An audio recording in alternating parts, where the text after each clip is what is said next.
Ever need help, real help, find the people who know this jacket. The last thing her father ever said to her. Mitchell, 22 years old, and shaking so hard she could barely hold the handlebars of her bicycle, had just stepped onto a California highway and planted herself in front of 14 Hells Angels motorcycles doing 60 miles an hour. The jacket above her head with both hands. Lead bike's brakes screamed. 14 engines went silent. On me on, and the man at the front, 6 feet of road-worn leather and 30 years of hard living, stared at that jacket like he had just seen a ghost. Because he had. If this story moves you, please subscribe to our channel and follow along until the very end. Comment and tell us what city you're watching from. I want to see how far this story travels. Sophie had not slept in 72 hours. She had barely eaten. To the police station twice, Qualls called the county sheriff's department 4 times and filed a persons report that the desk officer had taken with the same expression people use when they're accepting a piece of paper they intend to throw away the moment you leave the building. Mitchell is a grown adult, the officer had said. Not unkindly, but not kindly either. Leave. They go. We don't classify that as an emergency situation till 48 hours have passed, and even then, it's been 60 hours, Sophie said, and there's no evidence of foul play. He left his wallet on the kitchen counter. A pause. Do that intentionally. He left his insulin on the kitchen counter. Sir had looked at her then, really looked at her.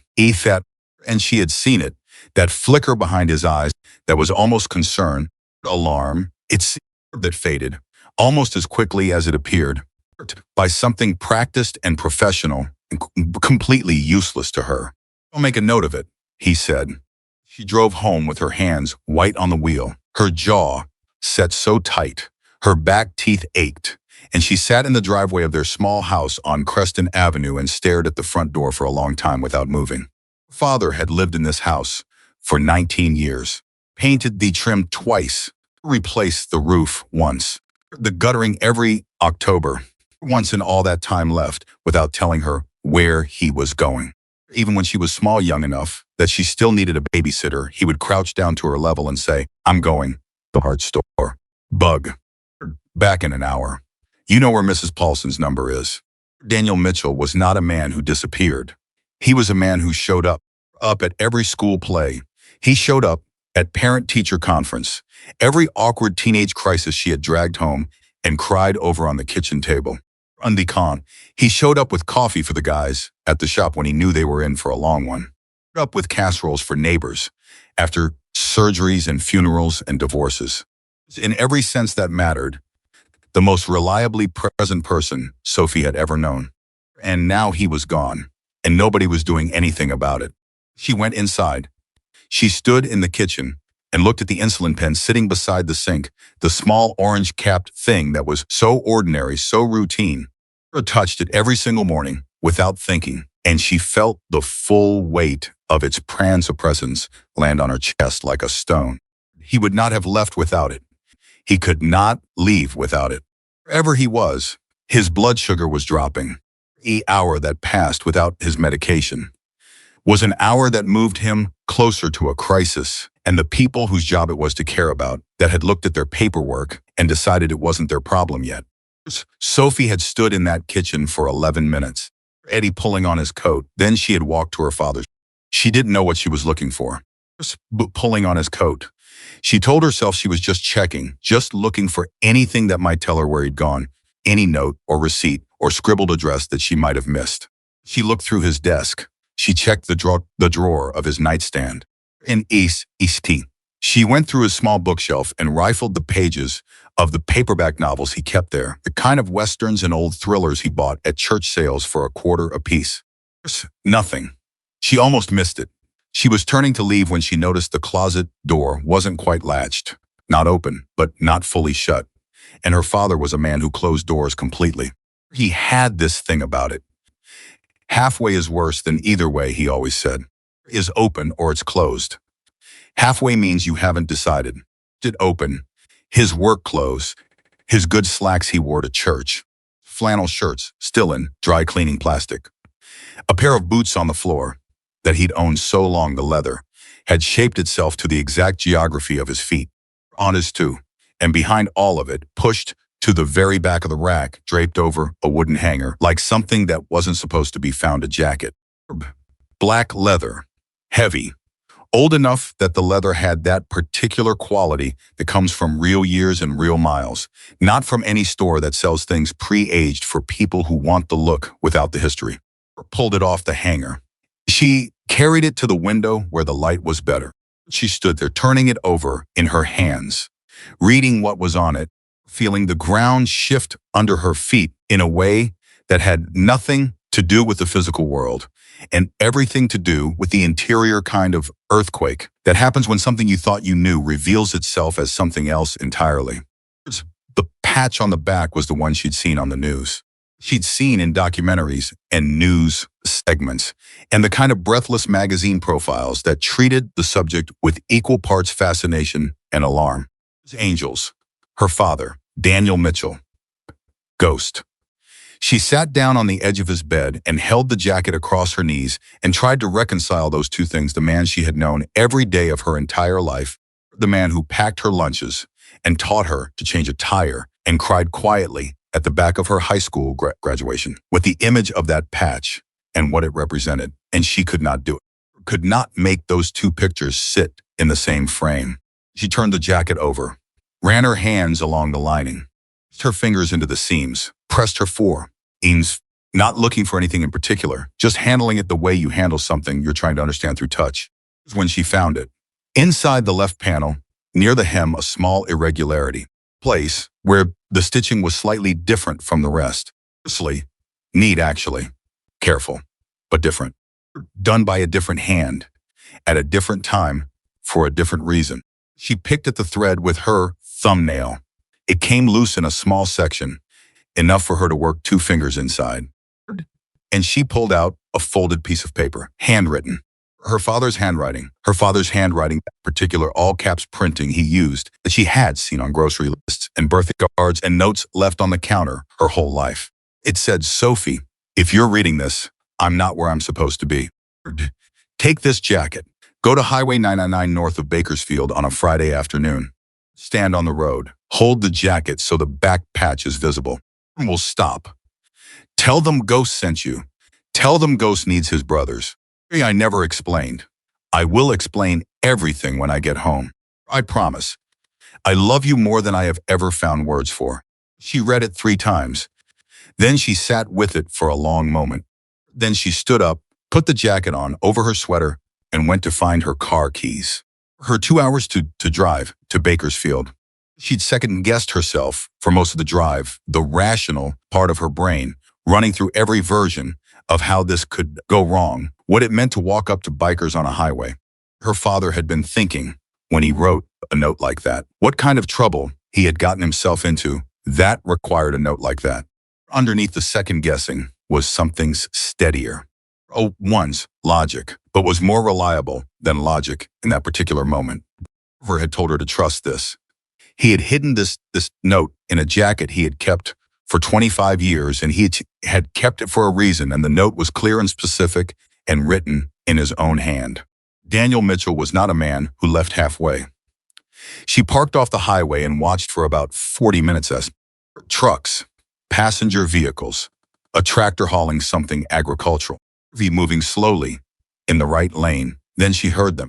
Harleys, before you see them, before you fully hear them, a vibration in the air that becomes a sound, that becomes 14 motorcycles coming north in a loose formation, across a lane and a half, with the kind of unhurried confidence that belongs to people who have spent so much time on the road that the road itself feels like home. We looked at the jacket in her hands. She looked at the highway. Hard pull his coat. She thought about her father's insulin pen sitting next to the kitchen sink. She stepped off the shoulder. Marcus Callahan saw her from a quarter mile out. He almost didn't register her as a threat. A young woman standing on the road shoulder was unusual, but not unprecedented. And his first instinct was that her car had broken down and she was waving for help. Then he saw what she was holding. He saw it 100 yards out, and his brain processed it in pieces: leather jacket, black. She's holding it up Wants us to see the back. And then his eyes found the patch and his whole body went ahead of his mind, hand already squeezing the brake before the conscious thought completed itself. He stopped. The 12 men behind him stopped. 14 engines cooling in the sudden quiet. Old pulling on his coat. Marcus sat on his, stared at the young woman in the road and at the jacket she held above her head. And he felt something move through him that he hadn't felt in years, something cold and specific and important. He had last seen that jacket 25 years ago. Exactly whose it was. He climbed off his bike. First, she didn't run. He gave her credit for that. She was shaking, he could see it from 15 feet away. But she held the jacket up and she stood her ground, and that alone told him something. "Did you get that jacket?" he said. His voice came out quieter than he intended. "To my father," she said. "His name is Daniel Mitchell. I think some people called him Ghost." The sound of that name, spoken out loud on a California highway by a young woman with terrified eyes and a steady spine, Marcus felt it land like a physical thing. Behind him he heard the same sound ripple through his brothers, of weight on bikes, the particular silence of men who have just heard something unexpected and are recalibrating. Marcus repeated, "Yes. Ghost rode out 25 years ago. I know. He left the road, he raised me." She lowered the jacket slightly. Her arms were shaking from holding it up. "He's missing. He's been gone for 3 days. The police won't help me." A note in the jacket that said, "If I needed real help, I should find the people who know this jacket." She swallowed. "That's you. I think that's you." Marcus looked at her for a long time, back at him without flinching, and he thought, not for the first time in his life, and not for the last, that courage was not the absence of fear. He could see her fear. It was right there on her face, transparent as glass. But she was standing in the road anyway. "What's your name?" he said. 30. "Sophie Mitchell. How old are you?"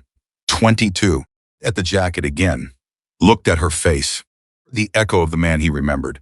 And found it in her jawline, in the set of her eyes, in the particular brand of quiet determination she wore like armor. "His daughter," he said softly. "Yes." Marcus turned back to his men. "Lee. Tank. Come up." 2 men separated from the group and walked forward. One called Tank was large and deliberate in his movements, a man who looked like he had been built for permanence. Called Eli was leaner, quieter, with eyes that were doing rapid calculations, behind an expression of studied calm. "Sophie Mitchell," Marcus said. "She is Ghost's daughter." Mulling on his spoke. Neither man needed to. The communication that passed between the 3 of them was the kind that doesn't need words, the shorthand of people who have known each other through enough situations that the full sentence has been forced into something faster and more reliable. Eli looked at Sophie. "You said he's been gone 3 days. And he left that jacket as a message. There was a note inside the lining. He stitched it in himself." Eli glanced at Marcus. Marcus nodded slightly. "Your father always was meticulous," Eli said. "Sophie," to himself, mostly the memory. "Can you help me?" Sophie said. She said it directly. No preamble.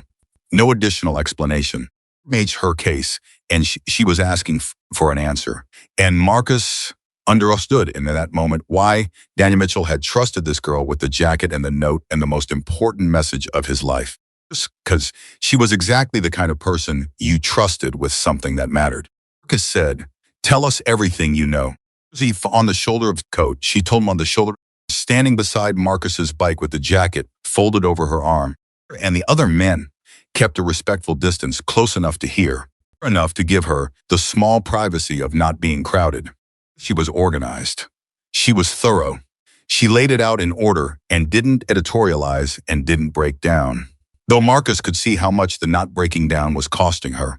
Her father had been running his own shop for 11 years, a small independent garage on the east side of town with a good reputation and a loyal customer base built on fair prices and honest work. 6 months ago, a company called Westbridge Logistics had approached him about a long-term service contract, fleet vehicles, regular maintenance schedules, money. Good. He was excited about it at first, Sophie said. "We were having a slow winter." It was enough to keep Ape stable for a year, maybe longer. He shook hands and signed, and it felt like good news. But Eli said, but after about 2 months, he started acting different. She paused, organizing her thoughts. It. Not the regular quiet dad's always been quiet. It was a different kind. A keeping something in kind. Tipped you off, Tank said. He started locking the shop when he was inside it. He never locked the shop. He said, locked doors told customers they weren't welcome. She pressed her lips together. And he started checking his mirrors when he drove. All the time. I thought I was imagining it at first. One night I caught him at it, just sitting in the parking lot of the grocery store, watching the rear view for 10 minutes before he got out of the car. Did he say anything to you? Marcus said. Not. He said. She stopped. Looked down at the jacket in her hands. Weeks before he disappeared. A fun having a dinner. And out of nowhere he said, sometimes you open an engine expecting a small problem, and you discover the whole machine is broken. And when that happens, you have to decide whether to patch the problem or tell the truth about the machine. She looked up. East Coast. That was it. He went back to his food and changed the subject, and I didn't push because I thought he was talking about a customer's car. I thought he was venting. I didn't know he was. Her voice caught. She controlled it. I didn't know he was telling me something. Men were quiet. The highway was quiet. Somewhere in the distance, a crow called once and fell silent. Collecting something, Marcus said. It wasn't a question. He looked at him. How do you know? Because that's what Ghost did. When he found something wrong, he didn't come out firing. He gathered first. He was methodical. Marcus looked at the jacket in her hands. Father is one of the most methodical men I've ever known. If something was happening and he didn't come to the police, it means he didn't trust the local situation. And if he didn't come to us, he didn't want to bring trouble to people he loved, Eli said quietly. As Marcus said, he had the note ready, Sophie said. He had this jacket ready, and the note stitched into the lining and everything prepared. Not like he knew something might happen. He planned for something to happen to him, and he didn't tell me enough. Me where to go, but not why, and not what he'd found, and not. She stopped herself, pressed her hand over her mouth for a moment. Sorry. Apologize, Marcus said. She nodded once, steadied herself. Something else, she said. When I went through his shop after he disappeared, I have a key. I went to check his workbench was cleared. He never clears his workbench. He has this whole system, years of the same system, but it was clean. In his computer. She paused. Someone had been through his computer, not ransacked, carefully through it, files organized differently than he kept them. Or I didn't recognize. What was in it? Tank said. It was empty by the time I found it. Tank looked at Marcus. Marcus looked at Sophie. Did you tell the police about the folder? He said. I tried to. The officer said it could have been my father who reorganized the files. He said there was still no evidence of foul play. She said the phrase with a careful flatness that was more devastating than anger would have been. Adults reorganize their computer files. And the shop lock. He said my father might have locked it from inside out of habit. And the insulin? He made a note of it. The silence after that had weight to it. Turned to Tank. Pull Harlan in. Tank took out his phone. He watched. Who's Harlan?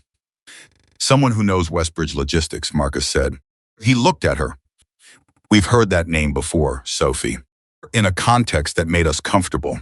She held his gaze. Context. The kind you don't stumble into by accident, he said. The kind that finds you because you found something it didn't want found. Truck passed on the highway, heavy and loud, pushing a wall of air that made Sophie step slightly backward. She caught herself. Stepped back to where she had been. Alive, she said. I know he's alive. I need you to help me find him. Marcus had been doing this long enough on the road, long enough in the complicated human geography of loyalty and loss, and the things men owed each other to know that certainty wasn't always rational. On his coat. Sometimes it was. Sometimes the person standing in front of you with unreasonable certainty was wrong, and the gentlest thing you could do was prepare them for that gently. The certainty was right. He had learned over 30 years to tell the difference. At Sophie Mitchell, there's one, Ghost's daughter, standing on a highway in a borrowed coat of old leather and old promises. He made his decision the way he made most decisions quickly. The foundation of everything he had learned time about people over a lifetime of watching them. Find him, Marcus said. He said it the way a man says something he means to make true. We're going to need you to trust us. Sophie looked at him. Then she held out the jacket. My father trusted you with everything he was, she said. I think that's enough for me. Marcus took the jacket for a moment. Then he handed it back to her. Put on, he said. You earned it today. Back into Bakersfield together 14 motorcycles and Sophie's old Civic, which Tank had offered to drive, so Sophie could ride with Marcus and hear what he knew about Westbridge logistics.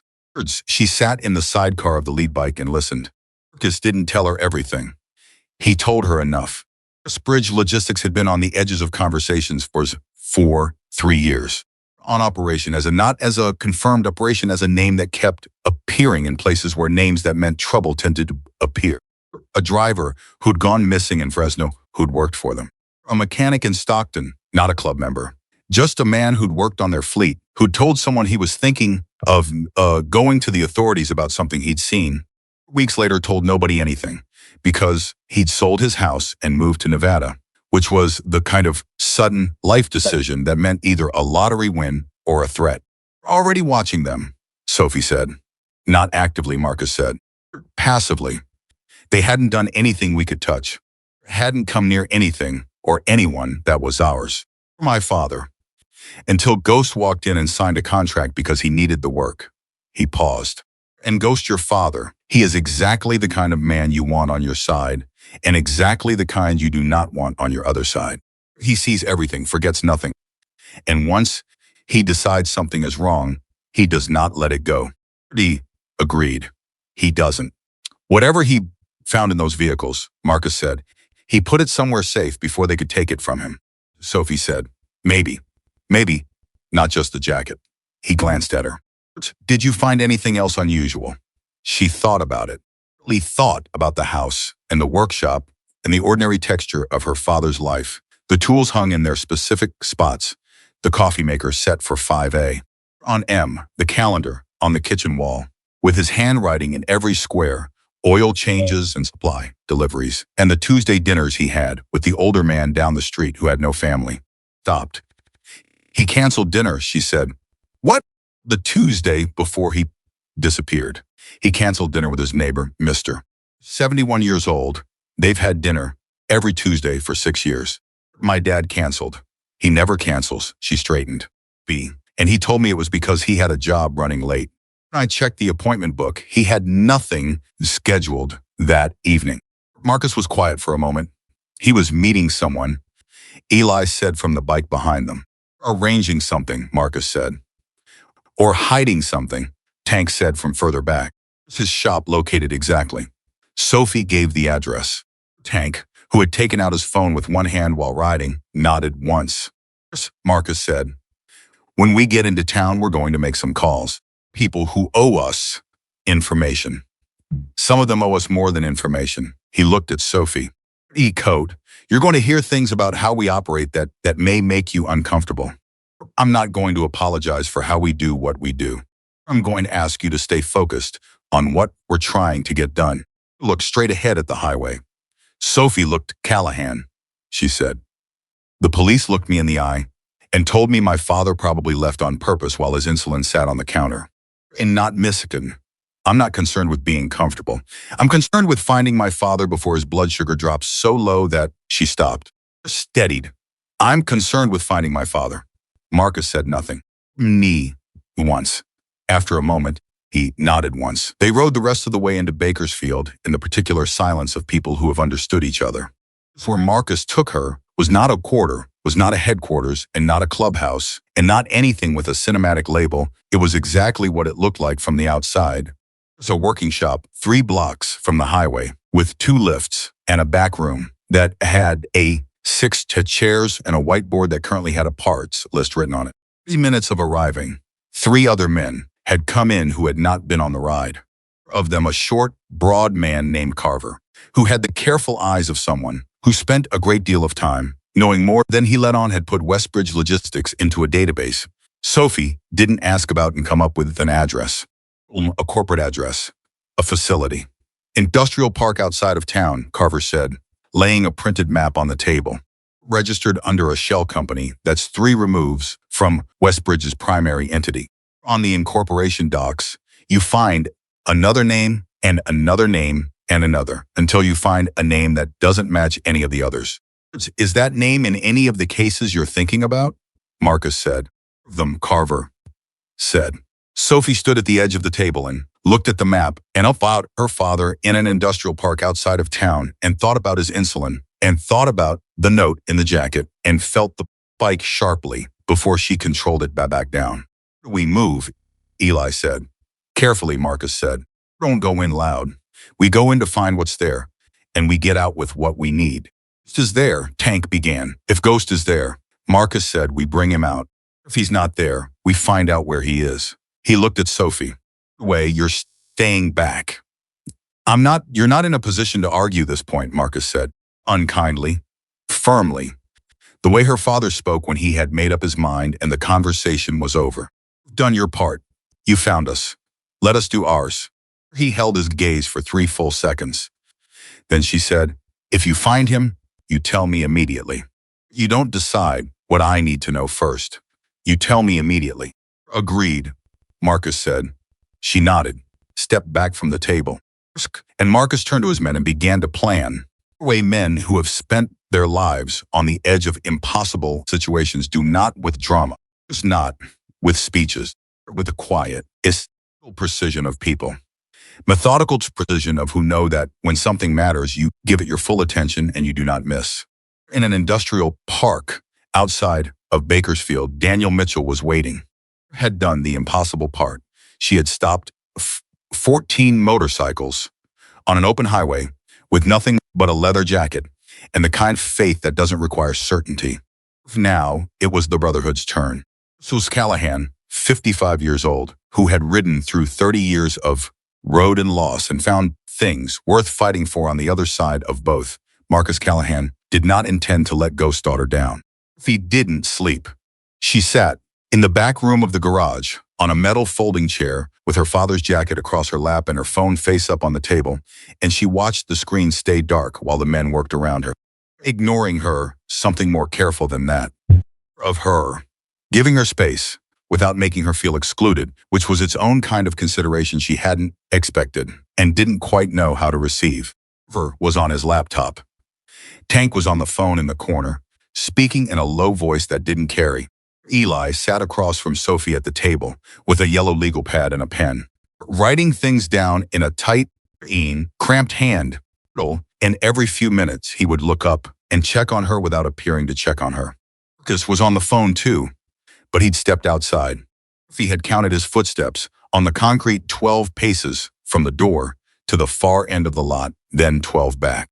Times. He'd done it 4 times. She knew because she'd been listening to everything, filing it, running it through her mind the way her father had taught her to diagnose an engine problem. Isolate the variables, he used to say. One thing at a time. You can't fix what you can't name. She could name. Pot. Right now, it was the following. Her father had worked on Westbridge vehicles for 4 months. In that time, he had gone from relieved to frightened. He had not told the police. He had not told her. Had prepared a contingency, the jacket, the note, the specific highway, specific instruction, which meant he had anticipated the possibility of something happening to him before he could act on whatever he knew. That level of preparation did not come from paranoia. It came from certainty. She pulled the jacket toward her and pressed her palms flat against the leather, feeling the weight of it, and thought about the man who had worn it before he was the man she knew. The man who had been Ghost, who had ridden with these people, who had trusted them enough to leave his daughter a message pointing in their direction. She thought she understood her father. She was beginning to realize she had understood a layer of him, the warm, steady, innocent layer, and that underneath that, entire rooms she'd never been allowed to see. She wasn't angry. She was something more complicated than angry. Doing that thing, Eli said. She looked up. Thing, sitting very still and thinking very loudly. He set down his pen. Did the same thing. You'd be in the middle of a conversation with him, and suddenly he'd just settle. Like everything went inward. You could almost see him sorting through it. He looked at him. You knew him well. Well enough. Eli's voice was even. But there was texture underneath it, the specific texture of old affection. He was not an easy man to know well. He was generous. He was reliable. But he kept a lot inside. He tilted his head slightly. Always figured that was how he survived the harder years. Harder years. Eli was quiet for a moment. That's not my story to tell, he said finally. When you find him, you ask him yourself. When, Sophie noted. If, not if, Eli said and went back to his legal pad. Opened and Marcus came back inside. He moved differently than he had. Before there was something resolved in his posture, something decided, and Sophie straightened without meaning to. To me, she said. Marcus sat down. He put his phone on the table face down and folded his hands over it in a way that told her he had just had a conversation that cost him something. There's a man named Rourke, he said. He runs transport logistics across the Central Valley. Officially. He's a consultant. In practice, he owns the moving parts of 6 companies, Westbridge being one of them. We've known about Rourke for 3 years. You haven't been able to touch him. Careful. He layers everything. The companies are clean on paper, or clean enough that nobody with the resources to look harder has done so. Until my father.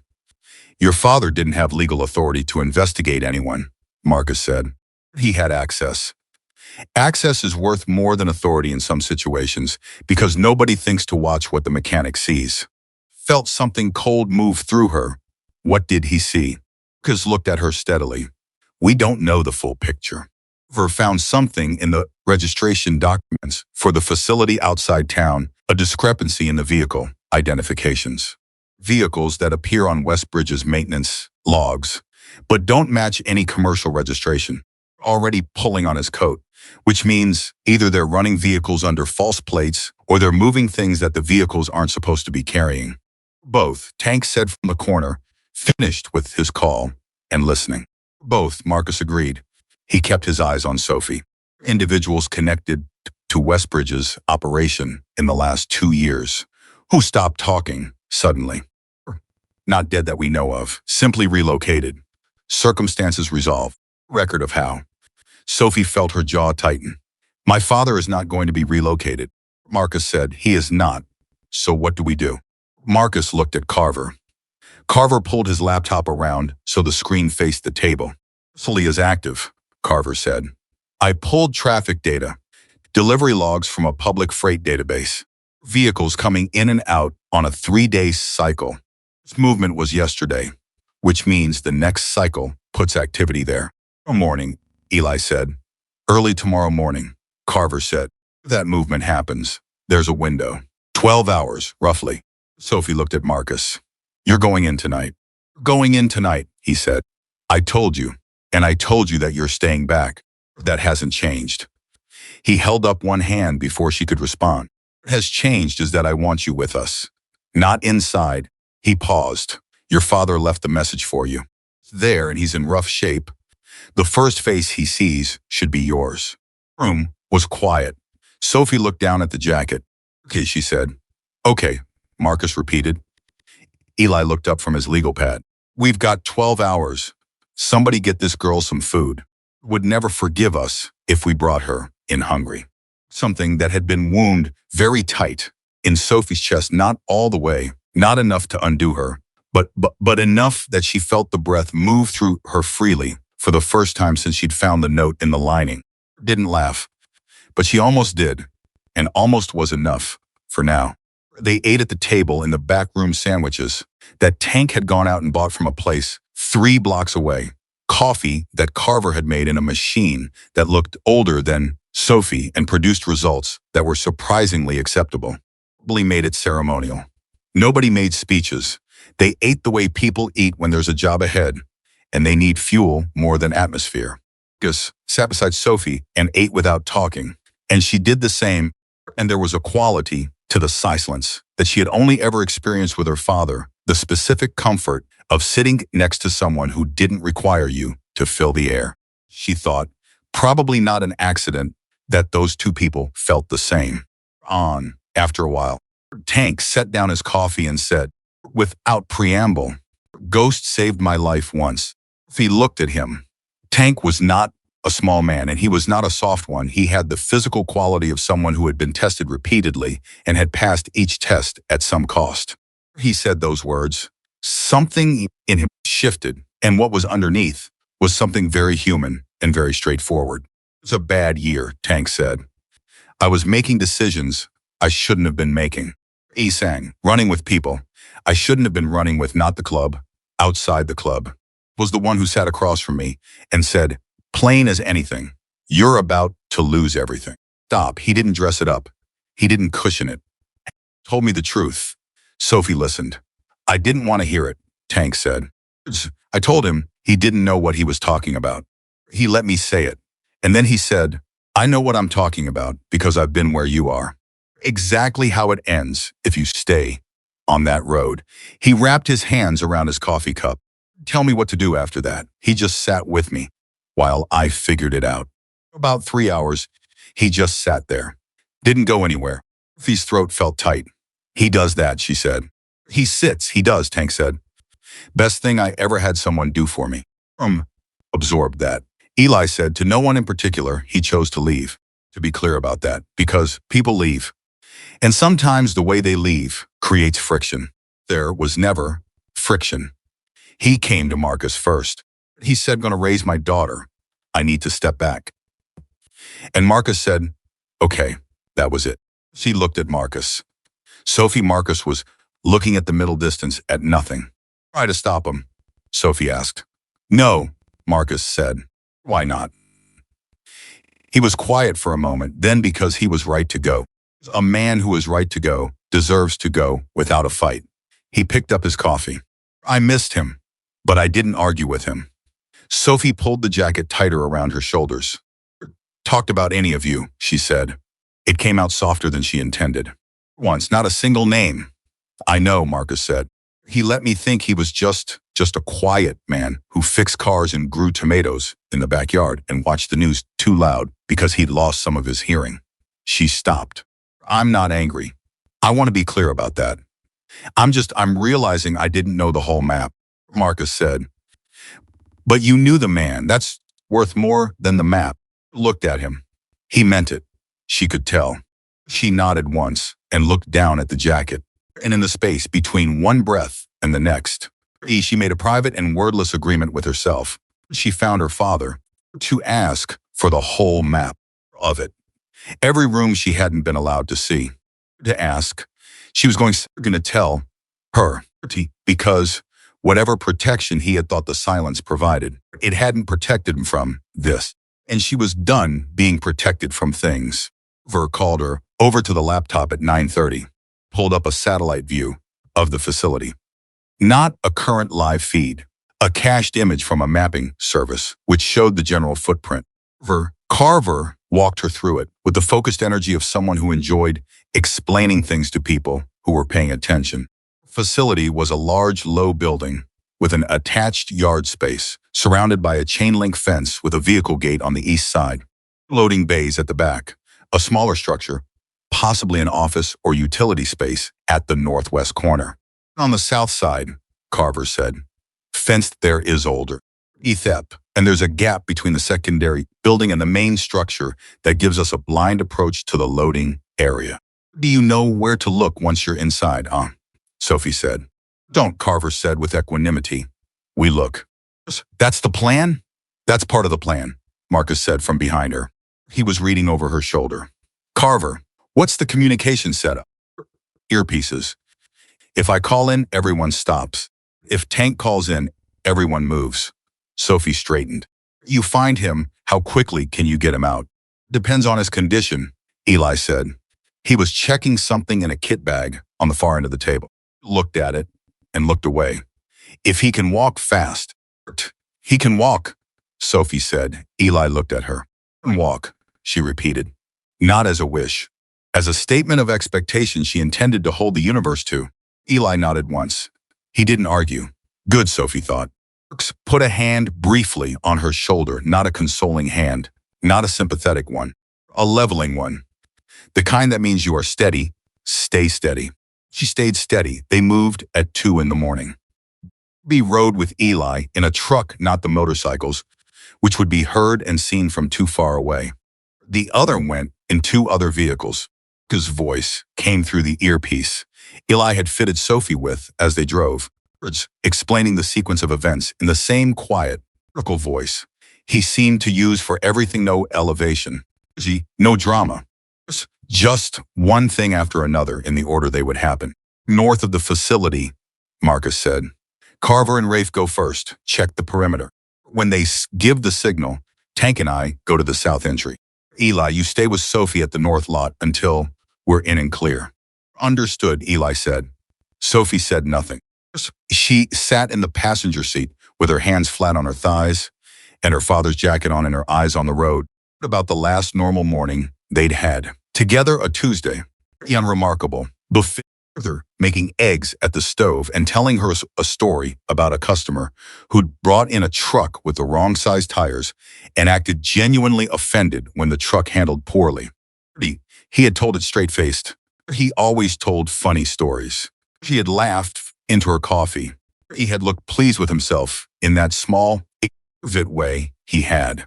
She had not known it was the last ordinary morning. Did Sophie? Eli said. I'm fine, she said. I know you are. He paused. I was going to say your father talked about you once. About your name. Not about details. Just he said he had a kid who was going to be fine. That he'd made sure of it. He kept his eyes on the road. He said it the way a man says something that's been keeping him warm for years. Lee pressed her lips together hard. She didn't speak for a moment. Then she said, tell me that again after we get him back. Eli said. The truck slowed. Eli cut the headlights. In Sophie's ear, Carver's voice came through, low and level. Meter is clear, Carver said. South fence has 1 padlock. Movement on the south side. There is a pause.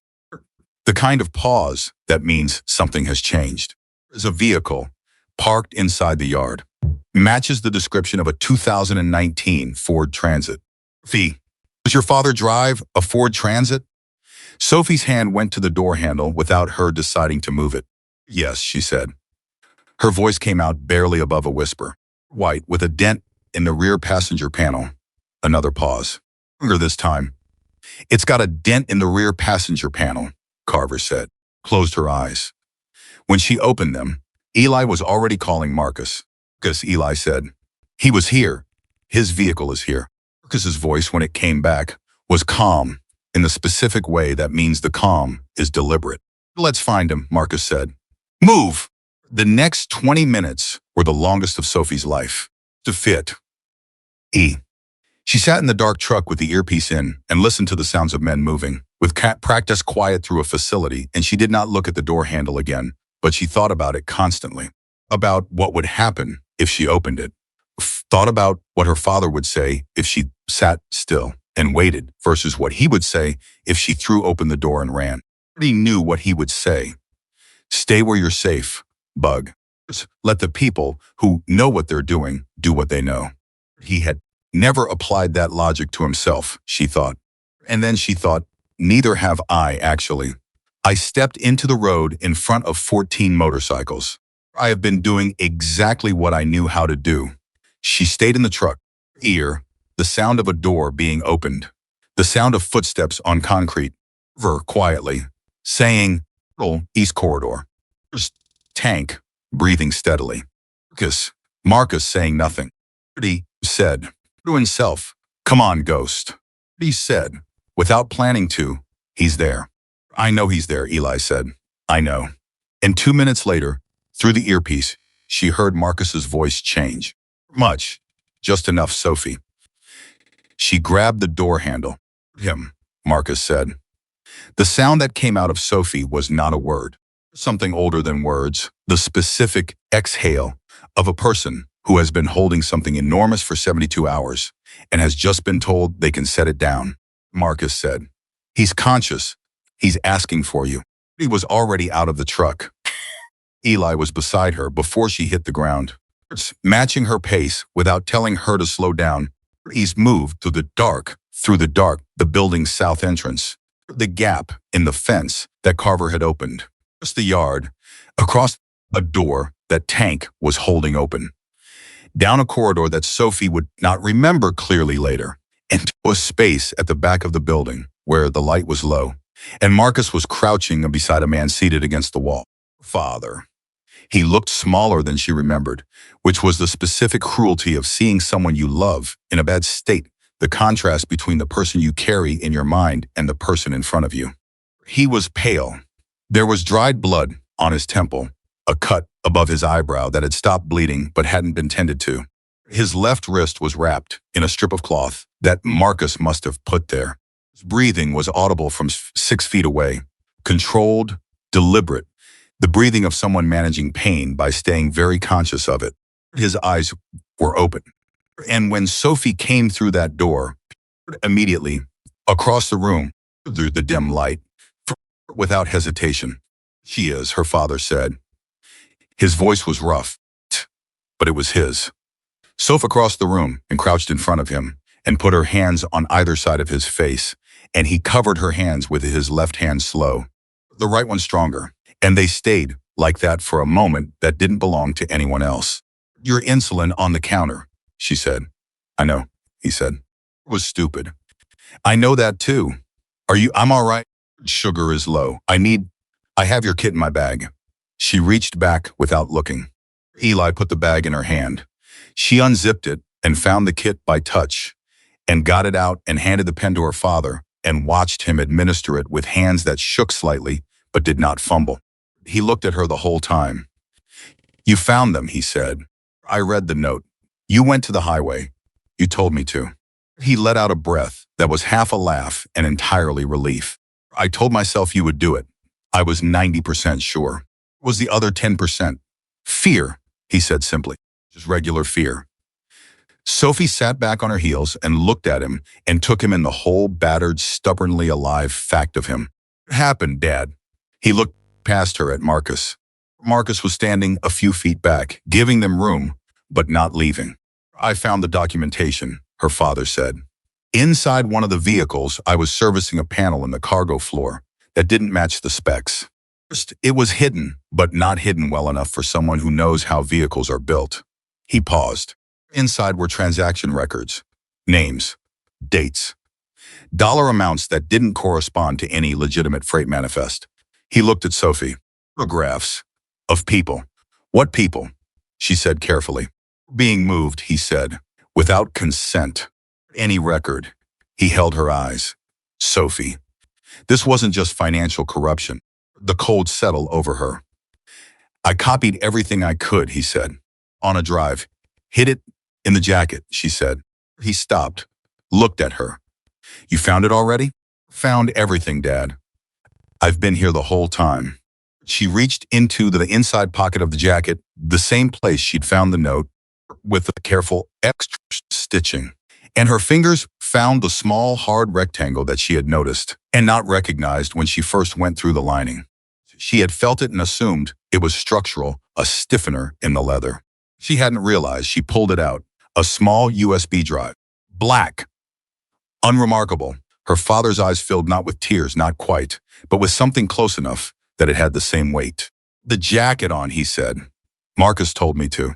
Her looked at Marcus then, and Marcus looked back at him. And 30 years of history moved between them in a glance. Get easier, Daniel said. No, Marcus said. It doesn't. I should have called you, Daniel said. When this started, I should have. Yes, Marcus said. Have. A silence. You were trying to protect us, Marcus said. But, Daniel said. Bad habit. I know. Marcus moved forward then and crouched to Daniel's level. And he put his hand on the back of Daniel's neck, the two-handed grip of old brothers, the kind that doesn't require explanation. And Daniel closed his eyes for a moment and let himself receive it. He watched. She was learning the whole map. Right now. In real time. She looked at the drive in her hand. On here is enough, she said. Her father opened his eyes. Then enough. Names, transactions, the photographs, everything cross-referenced. I 2 weeks compiling it. I wanted it to be bulletproof. "Be," she said. She closed her fingers around it. Gus stood. He looked at Eli and Tank, then at Daniel. "We need to move. Can you stand?" "Give me a hand," Daniel said. Stepped forward and got an arm under Daniel's right side. Came up slowly, favoring his left side, but he came up. His jaw was set. His eyes were clear. Clee stood. He looked at his daughter, wearing his jacket. He looked at it for a long moment. The leather, the patch, probably 25 years of everything it carried, and something in his face settled into a kind of peace that Sophie didn't have a name for yet, but that she filed away carefully. Ask him about it later. She would ask him about all of it. "Let's go," Marcus said. And they moved out of that dim back room, through the corridor, to the door that Tank held, across the yard, across the fence, all of them together, with the quiet, purposeful speed of people who are carrying something worth protecting. They leaned on Tank's arm and walked, and Sophie walked beside him with one hand on his back. And with her other hand, she held the drive in a fist tight enough that the edges of it pressed into her palm. Outside, the air was cold and very still. Daniel Mitchell breathed it in. "Days," he said quietly. 72 hours, Sophie said. "You didn't sleep, not once." He looked at her sideways. "Free bug. You can be sorry at home," she said. "You've eaten something and rested, and they'll let me be angry at you properly." He made a sound that was entirely laugh. It was the most normal sound she had heard in 72 hours, and she held it like the drive. Tighten her fist all the way back to the truck. Gus held the door. Sophie helped her father in. She climbed in after him, and when she sat, his hand found hers in the dark, the right one, the stronger one, and she held on. Moved. The truck's jacket in her father's with the drive in her free hand, and her father's hand in the other. Mitchell stared at the dark road ahead and thought about what came next, not with dread, with the particular clarity of a person who has been through the worst hours and come out the other side, carrying exactly what they went in looking for. Still things to be done. The drive had to reach the right hands. Load. The right people had to be made to understand the weight of what was on it. The names on those documents had to be made and sent to be something that couldn't be buried again.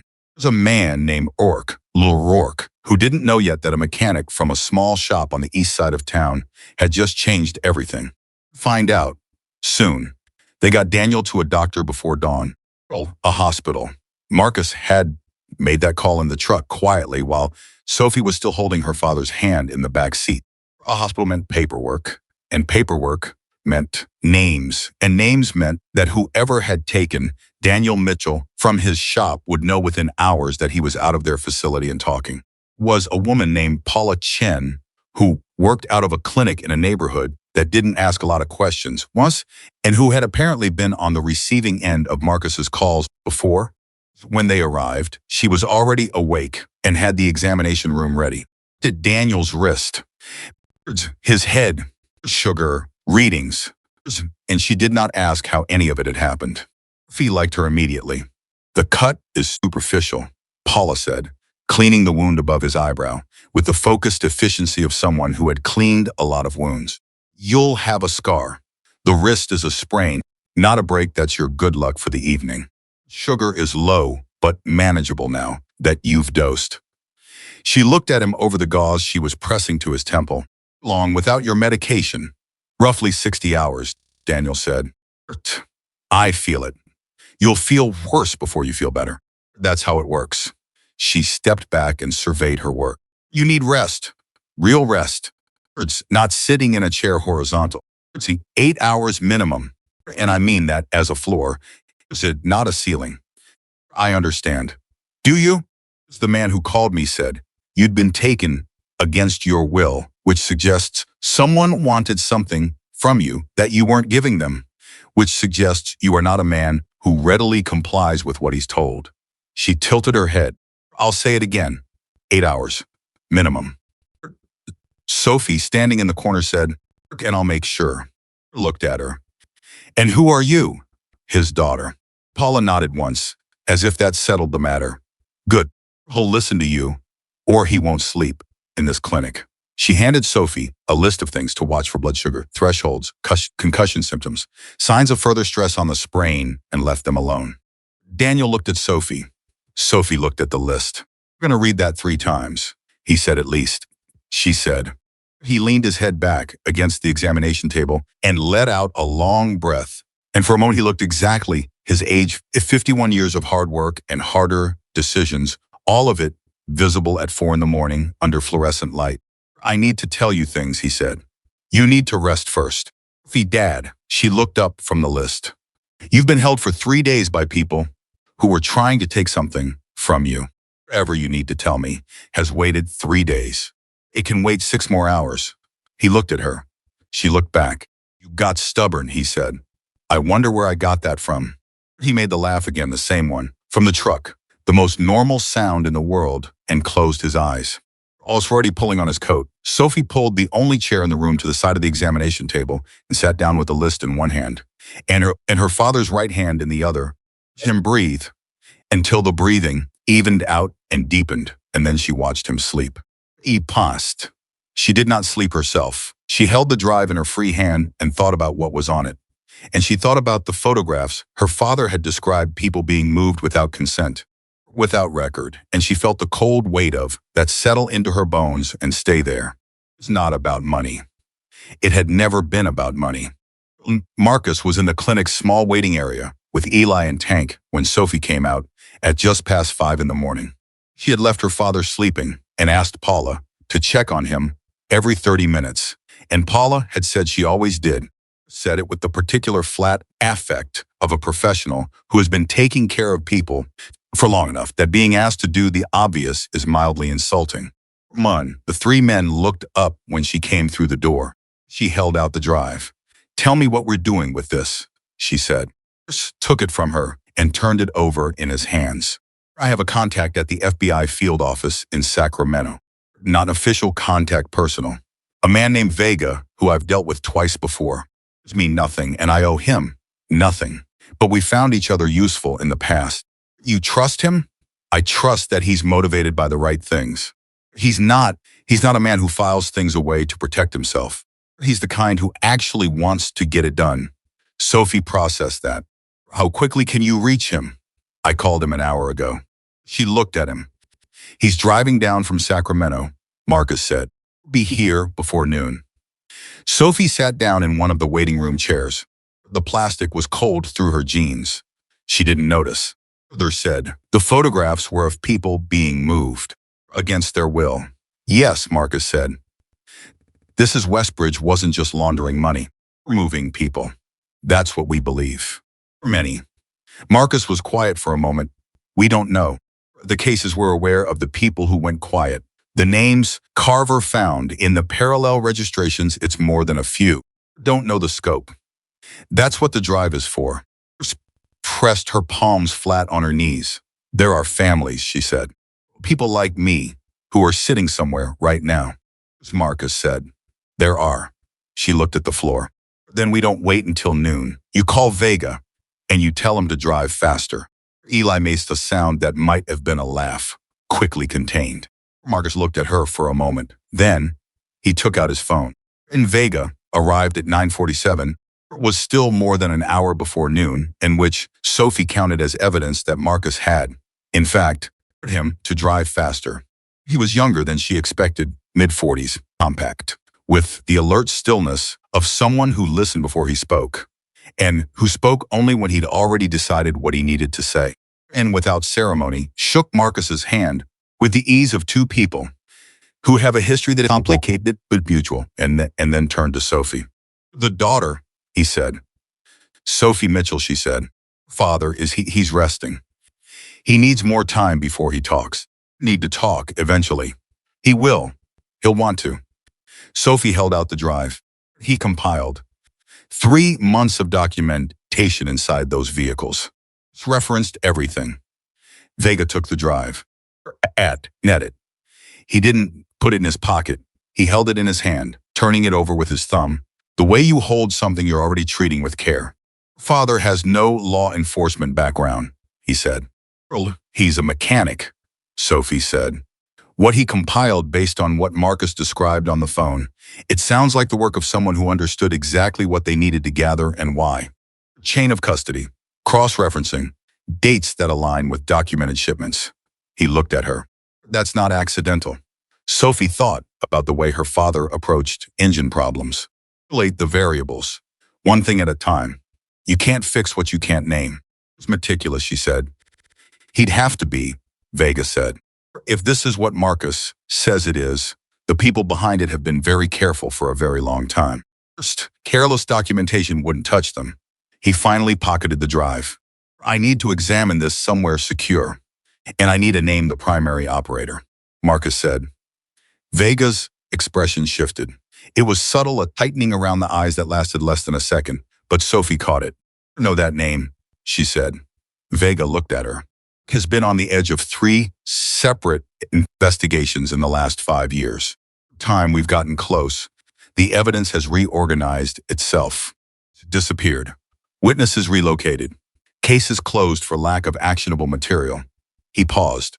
Father's documentation is what I think it might be. It could be the first thing that doesn't disappear. Right. Because your father didn't give it to us, Vega said simply. He hid it where they couldn't look for it. A drive and a jacket that nobody knew existed. You can't preemptively make something disappear if you don't know it's there. She sat with that. Then she said, how long do you need? What's on the drive? A few hours. To build a case file that moves that's not ours. Days, possibly weeks. My father identified the facility. Him there for 3 days. Whatever operation is running out of that building will be moved the moment Rourke realizes your father is out, Vega said. I know. That's why the facility isn't my first action. He looked at Marcus. We've talked about this. The documentation is the priority, Marcus said. Lee is secondary. If the drive gives us what we need to build the case, then the facility becomes evidence rather than a target. East and the people currently. Sophie stopped, reframed it. D pulling on his coat. If there are people being held somewhere in that operation right now. Moves us fastest, Vega said. If the photographs your father documented show active transport, the timeline changes. I can escalate internally based on imminent harm to individuals. He looked at her steadily. I understand the stakes, Sophie. I have been trying to make something stick to an operation like this for 2 years. I'm moving slowly to protect myself. I'm moving correctly to make sure it holds. Looked at him. She looked at Marcus. Marcus gave her the smallest nod of confirmation. He means it, Sophie said. Vega stood. I'll call you within 4 hours. 3, Sophie said. He looked at her. 3, she said again. My father is a diabetic who was held without his medication for 60 hours. He'll wake up in a few hours, and he's going to want to know things are moving. I would like to be able to tell him they are. Vega was quiet for a beat. 3 hours, he said. He left. The room exhaled. Tank said to no one in particular, Ghost picked good. Nobody asked what he meant. Nobody needed to. Daniel was awake at 8:30. Sophie heard him before Paula came to get her voice through the thin wall of the examination room, low and deliberate, asking something. Through the door before Paula reached the hallway. He was sitting up. His color was better than it had been. The fluorescent pallor replaced by something closer to his actual complexion. He's moving his left hand, carefully, testing the wrist, watching the way it responded with the diagnostic attention of someone who spent his life reading how things were working. Up when Sophie came in. What time is it? He said. 8:35. You haven't slept. I'll sleep when this is done. He looked at her for a moment, that look she knew. The one that was assessment and love in equal measure, where he was checking not just what she said, but how she was holding. Tell me where things are, he said. She told him. Vega. All of the drive, our timeline. Sits of Vega had said about Rourke and the 3 prior investigations. He listened without interrupting, which was how he always listened, absorbing everything before he responded to any of it. When she finished, he was quiet for a moment. Vega is right about the documentation, he said. Careful. I knew whatever I put together had to be. It had to be something that couldn't be argued away. I noted every date, every vehicle identification, every discrepancy between the manifests they gave me and what I actually found in those panels. His jaw tightened. The first photographs in the third vehicle. After that, I understood what I was actually looking at. How many people in the photographs? Sophie said carefully. He looked at his hands. 12. Across 3 vehicles. Dates. He looked up. I don't know if those were the same 12 people or different people. I don't know if any of them are. I don't know their status. He held very still, but you documented them. Every frame, every detail I could see. I cross-referenced the vehicle IDs with the date records so the timeline is clear. He looked at her. If Vega can match those vehicle identifications against transport logs from the facility, he can build a full picture of what was moving and when. Oh, Sophie said. He needs to move fast. Rourke's people know I'm out by now. He knows, Sophie said. Sophie, Dad. She sat on the edge of the examination table. First, you spent 3 days in that facility protecting what was on that drive. Onto it, you kept it intact, and now it's in the right hands. You did your part. She looked at him steadily. Let the rest of us do ours. He looked at her, his daughter, 22 years old, in a borrowed clinic at 8:30 in the morning after 76 hours without sleep, wearing his jacket, having done the thing he had designed the note for, and also 6 things he hadn't anticipated, looking at him with an expression that was half his own face. You stopped them on the highway, he said. I stood in the road, she said. They stopped themselves. You could have been. I wasn't. Dad. She held his gaze. You taught me that when something is wrong, you don't look away. Me that since I was 7 years old. Every time there was something hard, every time something was easier to ignore, you said, we don't look away from hard things in this house. You said it so many times, I stopped hearing it as words. It just became the way things are. She paused. I was looking for you. I wasn't going to look away from that. He was quiet. His hands were still on his lap. After a moment, he said, very quietly, your mother would have liked who you turned out to be. Ophi in the chest, the way it always did, not painfully. Exactly, but with weight. Her mother had died when she was 4. She had very few concrete memories of her. Mostly she knew her mother, through her father's, through the things he said. Rarely, when he meant to say something, that counted. Tell me about her later, Sophie said. When this is done, tell you everything, he said. I've been meaning to for a long time. Protecting me. Yes, we're going to talk about that habit, she said. He exhaled. I know that too. She put her hand over his. They stayed like that for a moment. Then his expression shifted, something moving behind his eyes. Something that wasn't peace. Something I need to tell you, he said. Something that isn't on the drive. Straightened. What? Rourke. He looked at her. Really funny, when they took me, I was in the shop late. They came in through the back, which means they'd been watching. 2 men. They didn't hurt me immediately. I wanted to know first if I'd told anyone, if I'd given the documentation to anyone. Did you tell them?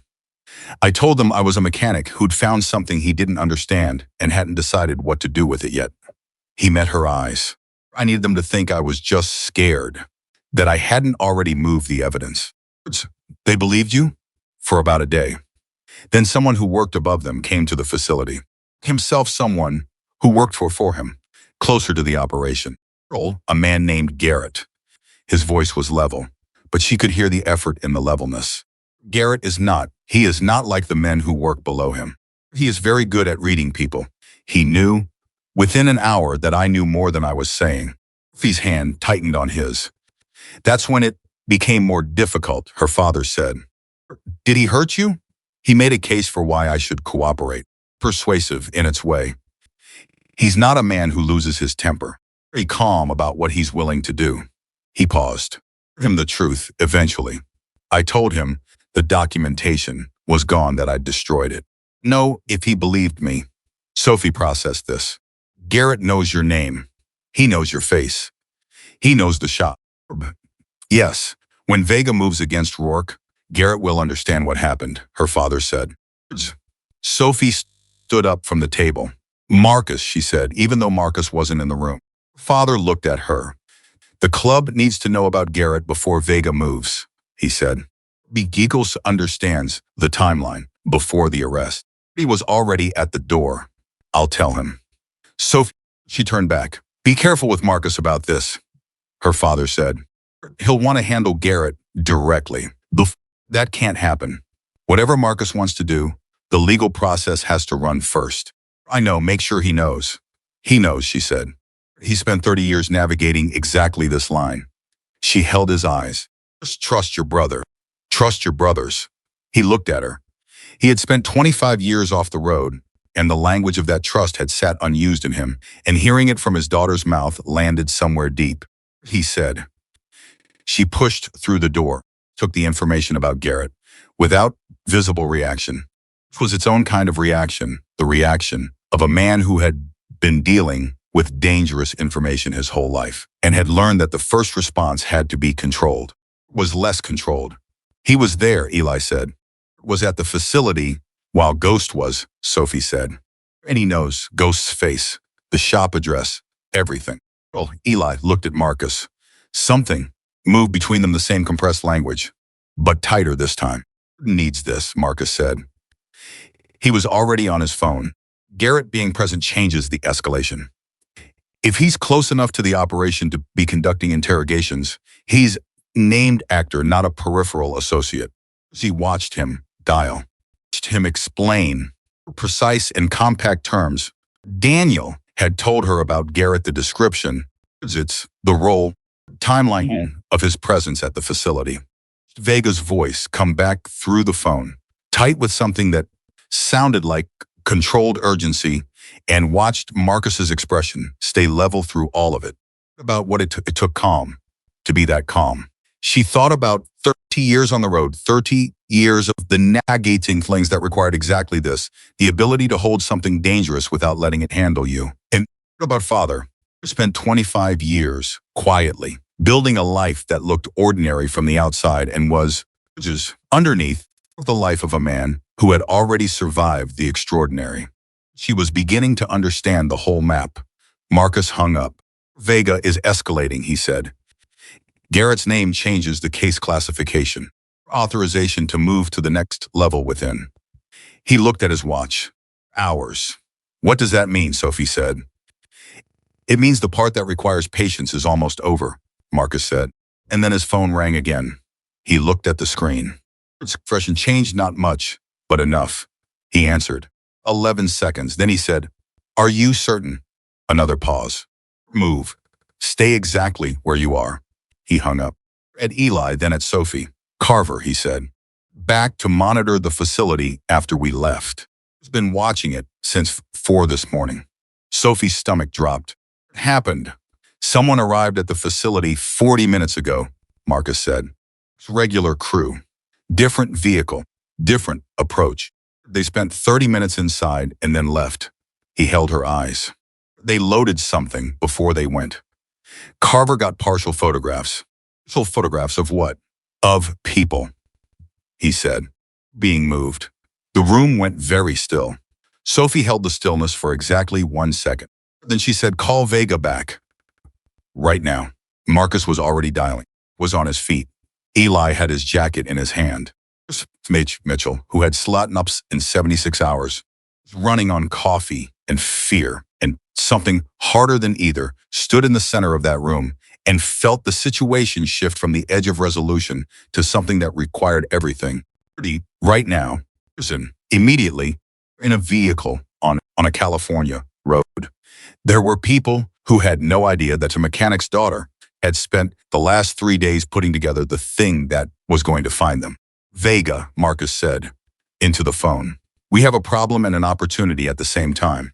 I need you to listen. He listened. Then active transport, movement from the facility within the last hour. Carver has partial photographic documentation. A pause. You don't need more time. You need to move right now. Pause. Longer. And then Vega's voice came through the phone, loud enough that Sophie could hear it clearly across the room. Send me Carver's photographs, Vega said. I'm making the call. Looked at Sophie. She looked back. 76 hours. A note in a jacket lining. A highway in Bakersfield. 13 bikes. 3 men who remembered. 1 FBI agent who had been waiting for exactly this. And a mechanic named Ghost who had seen something wrong and refused to look away. Them, Sophie said. Marcus sent them. And the last wall Rourke had built began to crack. Vega moved fast. Faster than Sophie had expected, and she had been expecting fast. 3 minutes of receiving Carver's photographs. His phone had gone from a direct line to a coordination hub. She could hear it from across the waiting room, back and forth of someone who had shifted from investigation mode into operational mode, and the difference in his voice was audible. Full, measured cadence was gone. What replaced it was clipped and precise, and moving at a different speed entirely. Ethan. Marcus stood beside and said almost nothing, which Sophie had come on to understand was how Marcus operated when things were working. He put the right pieces in place and then trusted them to move. Tank was outside making calls of his own. Was with Daniel in the examination room. Sophie had arranged deliberately because her father needed someone who knew him, and she needed to be out here where the information was flowing, and she could not be in both places at once. She had made a decision about which place needed her more, and she had made it without agonizing over it, and she was still making that same decision every 5 minutes as the situation developed. Ver called in at 10:22. Sophie was close enough to Marcus to hear both sides. The vehicle went north on 99, Carver said. I've been tracking it. I stayed well back. I'm not made. It took the Tulare exit about 12 minutes ago. Marcus repeated. He looked at Vega. Vega was already on his other phone. County, I need units positioned at the 99 interchange. Northbound exit, yes now. A pause. I don't want them approached yet. Surveillance only until I say otherwise. She pressed her knuckles against her mouth. There were people in that vehicle. She did not know how many. She did not know their condition. Only what Carver's partial photographs had shown: shapes, movement, unmistakable geometry of people being transported in a space not designed for human transport. And her mind kept sliding toward the specifics of that, and she kept pulling it back because spiraling into it would not help them. And the only thing that helped right now was staying present and sharp. Father's voice was in her head. Isolate the variables. Variable, or right now, was how quickly could Vega authorize an intercept? To Vega's elbow. He glanced at her without stopping his phone call. Put up 2 fingers. His attention sharpened. He said into the phone, hold, and looked at her. It's the authorization timeline for an intercept, she said. Depends on what the photographs give us, he said. If I can establish probable cause of active human transport. You have photographs of people being loaded into an unmarked vehicle from a facility registered to a shell company. It's referenced against documentation compiled over 3 months by a direct witness who was subsequently detained at that facility. She held his eyes. What else do you need? Vega looked at her for exactly 2 seconds. Then he went back to his phone. Get me a supervisor authorization on the Tulare intercept. Have probable cause. I have a witness. I have photographic evidence. I need the authorization in the next 15 minutes, or people in that vehicle are going to end up somewhere we can't find them. Walked away, still talking. Marcus appeared at Sophie's shoulder. Nice, he said quietly. I just asked a question, she said. Asked it in a way that made it difficult to avoid answering. She looked at him. My father taught me that too. He said the best way to get a clear answer is to make the question so precise that a vague answer is obviously a dodge. Marcus was quiet for a moment. Ghost never told me that. Probably told you something equivalent and let you figure out the phrasing yourself, Sophie said. Marcus made a sound that was almost a laugh. That is exactly how he operated. Opened, and Eli came out of the examination room. At Marcus first, then at Sophie, and his expression told her before his words did that something had changed. Sir is asking to come out, Eli said. He needs to rest. Him that. Don't, he said, and I am quoting directly. I have been resting for 20 minutes, and the situation is apparently active. We're done with resting for now. And Eli paused. He also said, and again I'm quoting, tell Sophie I can hear her through the wall, And I know she's been talking to Vega for the last 20 minutes so she can stop managing me from a distance. Her eyes for a moment. Then she went to get her father. Daniel came out of the examination room moving carefully, but moving deliberately, his left arm close to his body. The wrist brace Paula had fitted him with visible below his sleeve. At the room, at Marcus, at Eli, at Vega, across the space still on his phone, and he absorbed it the way he absorbed everything, really and completely. Then he looked at Sophie. Carver spotted active transport from the facility, she said before he could ask. How long ago? Vehicle took the Tulare exit about 20 minutes ago. And Vega's working on intercept authorization. Who's the supervisor? I don't know. Vega's supervisor is a woman named Hartley, her father said. She ran the second investigation into Rourke 2 years ago. Case that closed. He looked at Vega's back. Hartley is the one authorizing the intercept. She is going to move quickly. That case closing when it did, that was not her choice. She's been waiting for another opening. Sophie stared at him. Do you know who Vega's supervisor is? Her father met her eyes. I spent 3 months building that documentation, he said.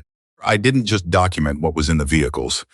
I researched who had tried to investigate Westbridge before and why those investigations stalled. He paused. I wanted what I built to be bulletproof. That meant understanding the landscape. Marcus, who had been listening, said, Ghost. Meet them the moment. You found the first panel. No. 3 months. You did 3 months of this alone. I know that too. Why? Daniel was quiet for a moment. He looked at the floor, then back at Marcus. Because the last time I asked my brothers for help, it cost someone something they didn't get back. He said it simply. I decided a long time ago that my problems were mine to carry first. I brought them to anyone else. The room held that. He looked at his oldest brother on the road and said, very quietly, that's not how it works. You know that. I'm relearning it, Daniel said. Good, Marcus said. Get it again. Vega turned around. His phone was at his side. Seeing on a coat. His expression had changed operational tension, replaced by something that was not quite relief, but was in the same neighborhood. I have authorization, he said. Hartley approved the intercept. Are already in position on 99 northbound. The vehicle is being tracked. He looked at Daniel.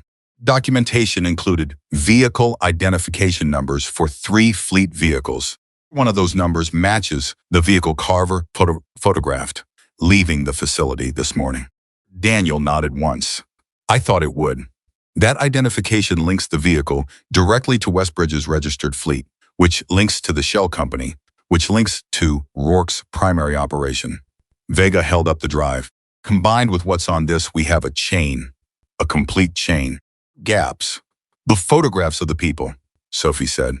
My father documented from inside the panels. It's referencing now, Vega said. But even without the match, the active transport gives us the intercept. Drive gives us everything else. He looked at Daniel.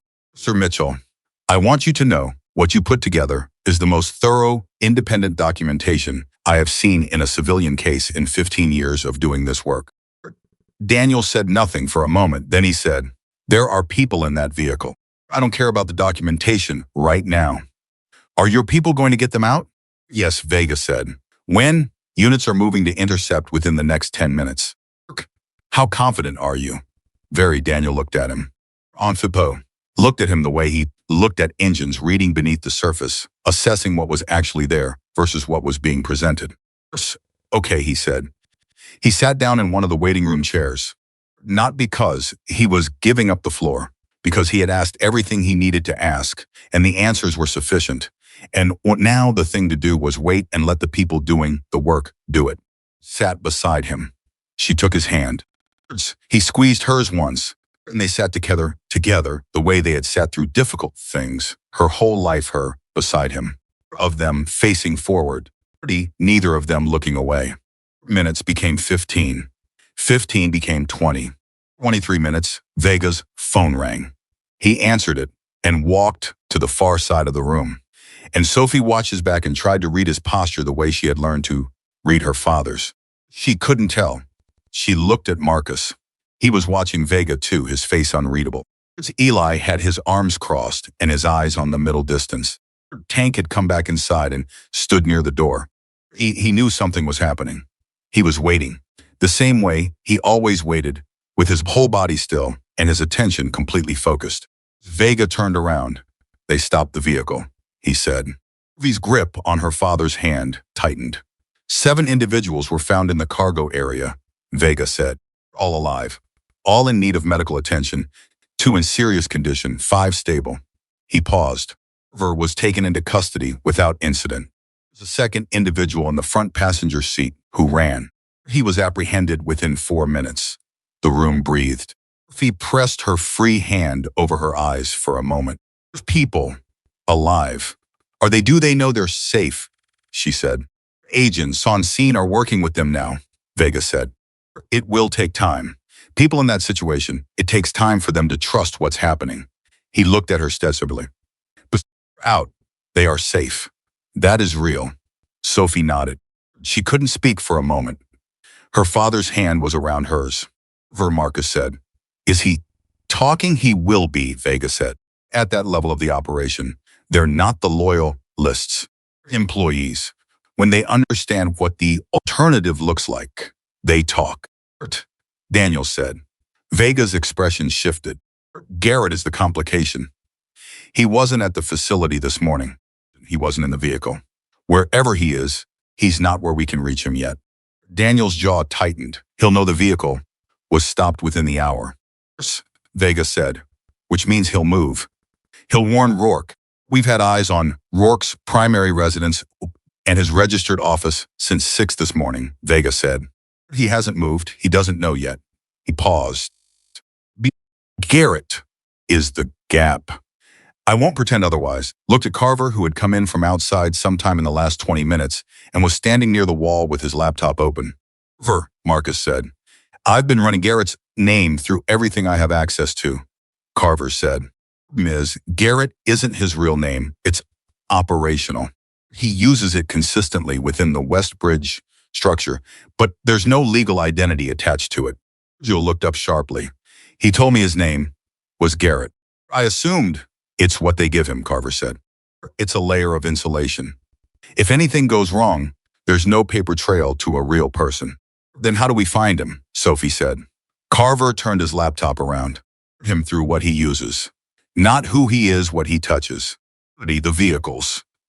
The communication infrastructure of the operation. He looked at Vega. Team seized. Communication divided just from the driver passenger who was apprehended. There will be a contact chain. Will be in it. Vega was already on his phone. And then the twist arrived. Not from outside. From the examination room. Ola came through the door with an expression that was professionally neutral in a way that immediately communicated the opposite of neutral. There's someone at the front of the clinic, she said. He says he's here to check on a patient. He doesn't have a patient here. It's the clinic's address, which is not public. Went from moving to stopped in an instant. Marcus looked at Tank. Tank was already at the window beside the front door, positioning himself to the side of the frame, looking out at an angle. Man, Tank said. Standing at the entrance. He's not moving. Does he look like? Eli said. 40s. Calm. Dressed like he belongs somewhere. Daniel stood up from his chair. It's Garrett, he said. His voice was absolutely flat. Stood beside him. He found us. He tracked the vehicles, Daniel said. He looked at Marcus. After you brought me out of the facility, your trucks, the route.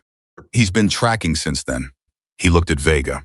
He's not here to run. He's here because he thinks there's still something to negotiate. Sophie repeated. That's how he operates, Daniel said. He doesn't lose his temper. He shows up and he makes a case for why cooperation is in your interest. His eyes were on the front of the room. He came here alone because coming with people would be a threat, and a threat is not negotiable. It's a conversation. Vega had his phone at his side. His expression was calculating. If he's outside this clinic, Vega said carefully, he is within reach. Have a reason why you can't touch him, Daniel said. Always does. What reason? I don't know, but he'll have one. Daniel looked at his daughter. Sophie, she looked at him. You need to be away from the front of the building, he said. I'm not up for discussion. His voice was quiet but absolute. Marla, is there a back door? Marla, who had been following all of this, with the focused calm of someone who had decided that being calm was the most useful contribution she could make, said yes. To the staff lot. Take Sophie there. Sophie looked at her father. I'm not going out there. No, he said, I'm not. Marcus is. He looked at Marcus. You're going to go out and talk to him. Marcus said, and tell him what? Tell him the vehicle was stopped. The drive is in federal hands. Tell him the chain is complete and Rourke is done. Daniel met Marcus's eyes. That's what he does when he hears that. Because the only reason Garrett is here, the only reason is that he wants to know exactly how much is on that drive. To know if his name is on it. Is it? Marcus said. Paused. His operational name is, he said, Garrett, but not a legal identity. So he's here to find out if we have something that connects the operational name to the real one. Yes. Marcus looked at the front door for a moment. Then he looked at Vega. Can you record this? Marcus said. Vega was already reaching into his jacket. He produced a small device and handed it to Marcus without ceremony. Everything he says, Vega said. From the moment you walk out that door. Marcus turned it over in his hand, pocketed it. He looked at Daniel one more time. This is who you say he is. It is, Daniel said. Whatever he says out there, whatever deal he tries to offer, we hold the line. Hold the line, Daniel said. Whatever he says. Marcus buttoned his jacket. He walked to the front door. And Sophie was supposed to be moving toward the back of the building with Paula, standing exactly where she had been. She surety. Discover looked at her. Sophie, 1 minute, she said. I want to see him. I want to see his face. Her father read her for a long moment. Then he moved to the side of the window beside her. Together, father and daughter, and watched Marcus push open the front door and step outside. The man standing at the clinic entrance was exactly as Tank had described. He's composed. The particular kind of composed that is not natural, but is so practiced it has become indistinguishable from natural. He looked at Marcus, and his expression did not change. A pulling Hess coat. He had prepared for many possibilities, Marcus Callahan not outside the range of what he had prepared for. Callahan, the man said. You know my name? Marcus said. A great deal, the man said. That's why I'm here. You know this conversation is being recorded. Brief. The pause of a man recalibrating quickly. That doesn't change why I'm here, the man said. Why are you here, Garrett? And there it was, the name of Pine. Spoken by Marcus E. Garrett received it a slight settling. A micro-adjustment of posture. Informations of identity that he had just recorded himself giving by not denying it. I'm here, Garrett said, because I want to make sure that everyone in this situation understands what they actually have and what they don't. His voice was measured. The documentation your mechanic compiled is thorough. I respect that. But documentation implicates an operation. Operations have participants, and some participants have arrangements that go in multiple directions. Arrangement, Marcus said. There are people connected to Rourke's network who are also connected to oversight structures that would prefer certain information remain managed. Silence. Sophie felt her father's hand tighten on her shoulder. He's claiming protection, her father murmured. He's saying someone above Rourke has an interest in keeping this contained. Felt cold. He's bluffing, she said. Maybe, her father said. Maybe not. Outside, Marcus said, that's a complicated thing to claim on a recording. Looked directly at the window. Not at Marcus. At the window. At Sophie. He could not see her through the glass, the angle, the light, but he looked at exactly where she was standing. And something in his expression shifted. Not threatening. Something colder than threatening. Informational. The daughter, Garrett said, she's the one who made the connection. The brothers moved the drive. He said it almost admiringly. Everything that happened in the last 24 hours traces back to a young woman in a parking lot on Highway 99. He paused. Remarkable, genuinely, but remarkable. People have people they care about. Dos, and the people they care about have circumstances that can become complicated. Marcus said nothing. The silence was absolute. And then Marcus said, Just that Sophie had not heard from him before, but not the road voice. It's not the operational voice. It's an eek, not the measured voice of a man running a situation, a voice that was completely and terrifyingly still. Say the next sentence very carefully. At Reddit, he was good at reading rooms. And Marcus, his voice was a room that told you precisely what would happen if you said the wrong thing. I'm not making a threat, Garrett said. I'm outlining a reality. Reality is that this situation becomes simpler for everyone if it's resolved at the operational level rather than escalated. Was stopped 40 minutes ago, Marcus said. People are out. Your driver is in custody. The man you sent to run is in custody. The documentation is in federal hands. He took one step forward. That's the reality. What you're outlining is a story you're telling yourself about leverage you no longer have. Was still. Absolutely still. Sophie watched his face. She watched the moment, the precise, specific moment when Garrett understood that the thing he had come here to negotiate had already been resolved without him. When he understood that the drive had moved faster than his information had. When he understood that the careful, methodical mechanic in the back room had built something that had already done its work. It lasted less than 2 seconds. Then Garrett turned to leave.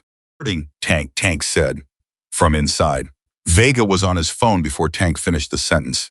He's moving north on foot from the clinic entrance, as yes. I need 2 units. But Sophie was watching Marcus. S had not moved. He stood at the clinic entrance and watched Garrett walk in dist, and he did not call out, and he did not do anything except stand there with his hands at his sides.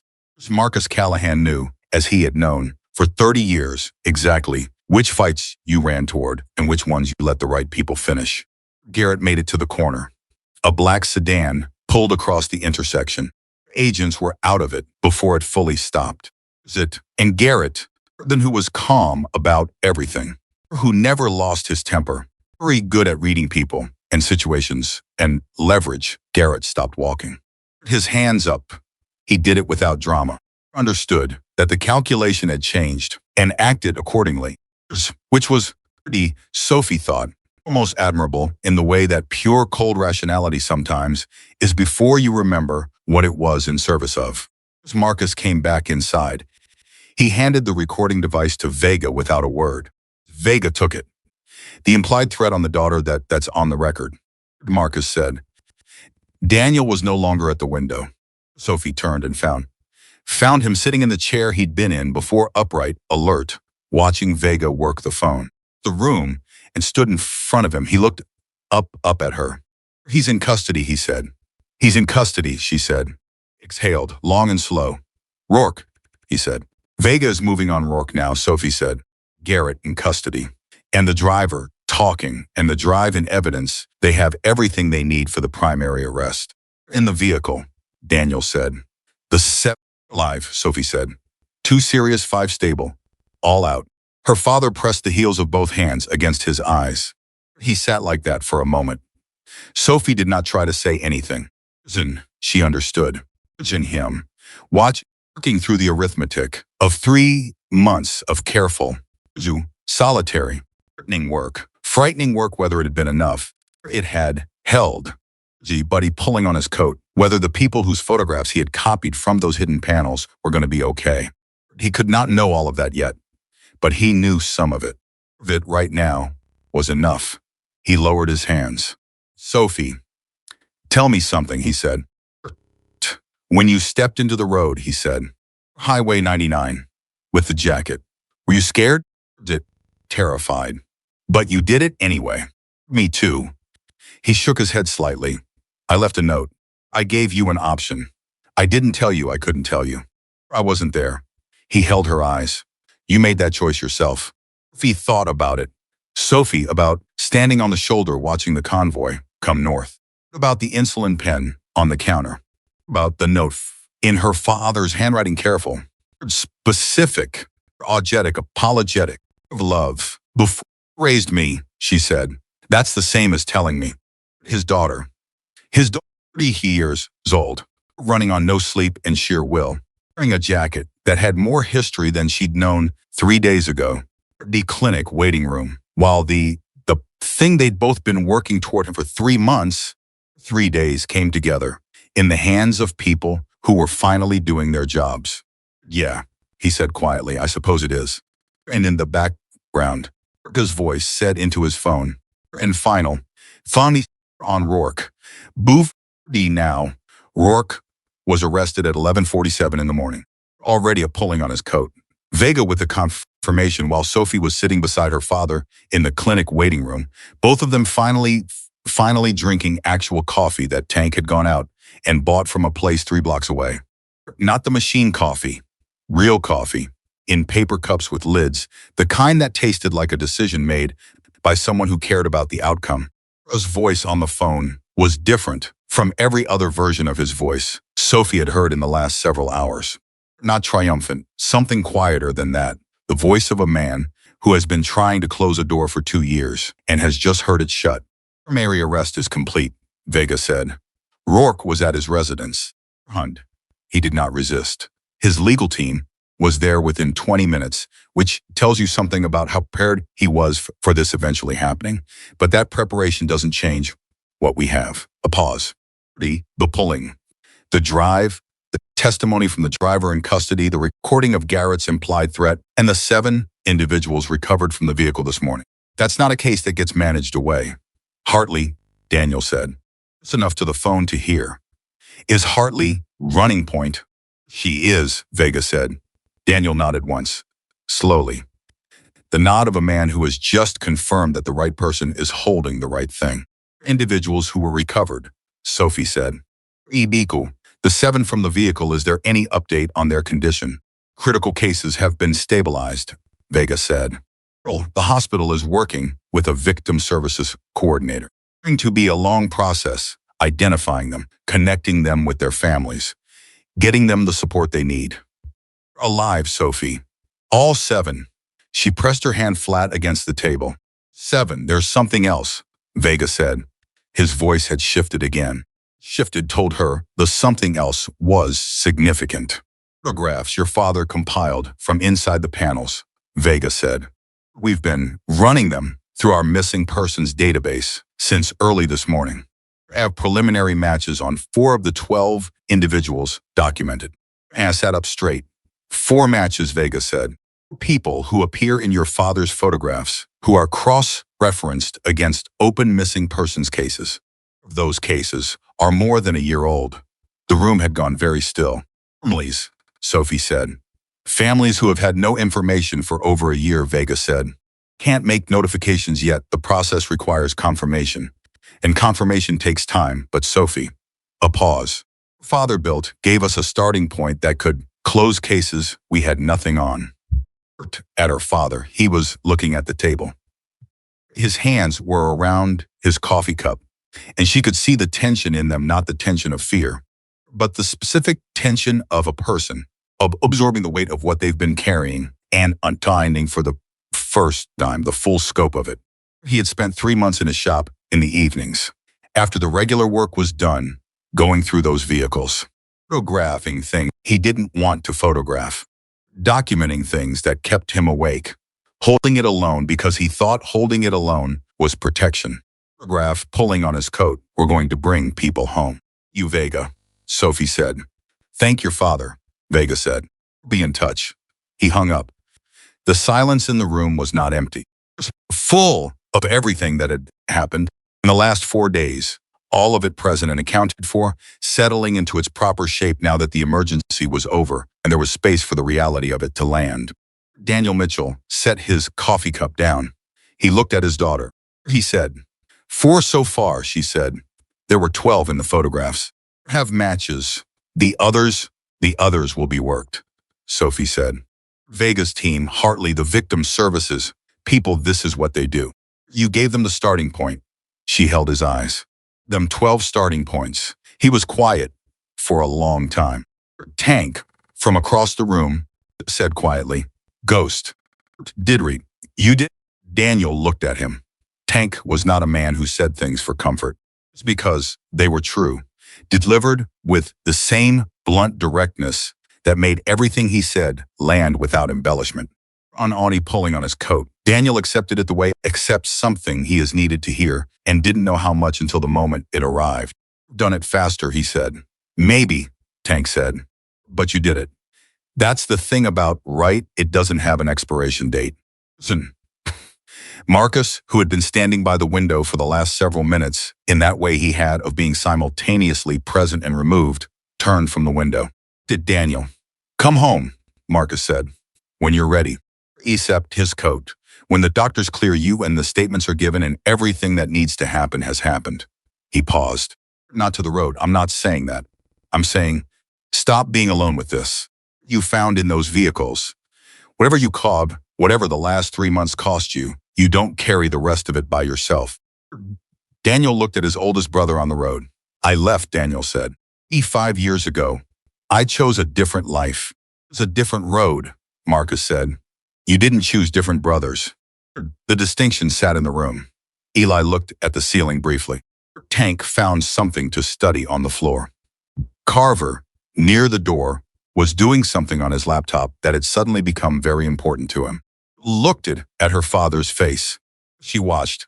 She watched the thing that moved through it, something old and guarded and long held, something he had been maintaining at a careful distance for 25 years. Because the distance felt like protection, she watched it loosen, not disappear. Men like her father didn't let things disappear overnight. Listen. Okay, he said.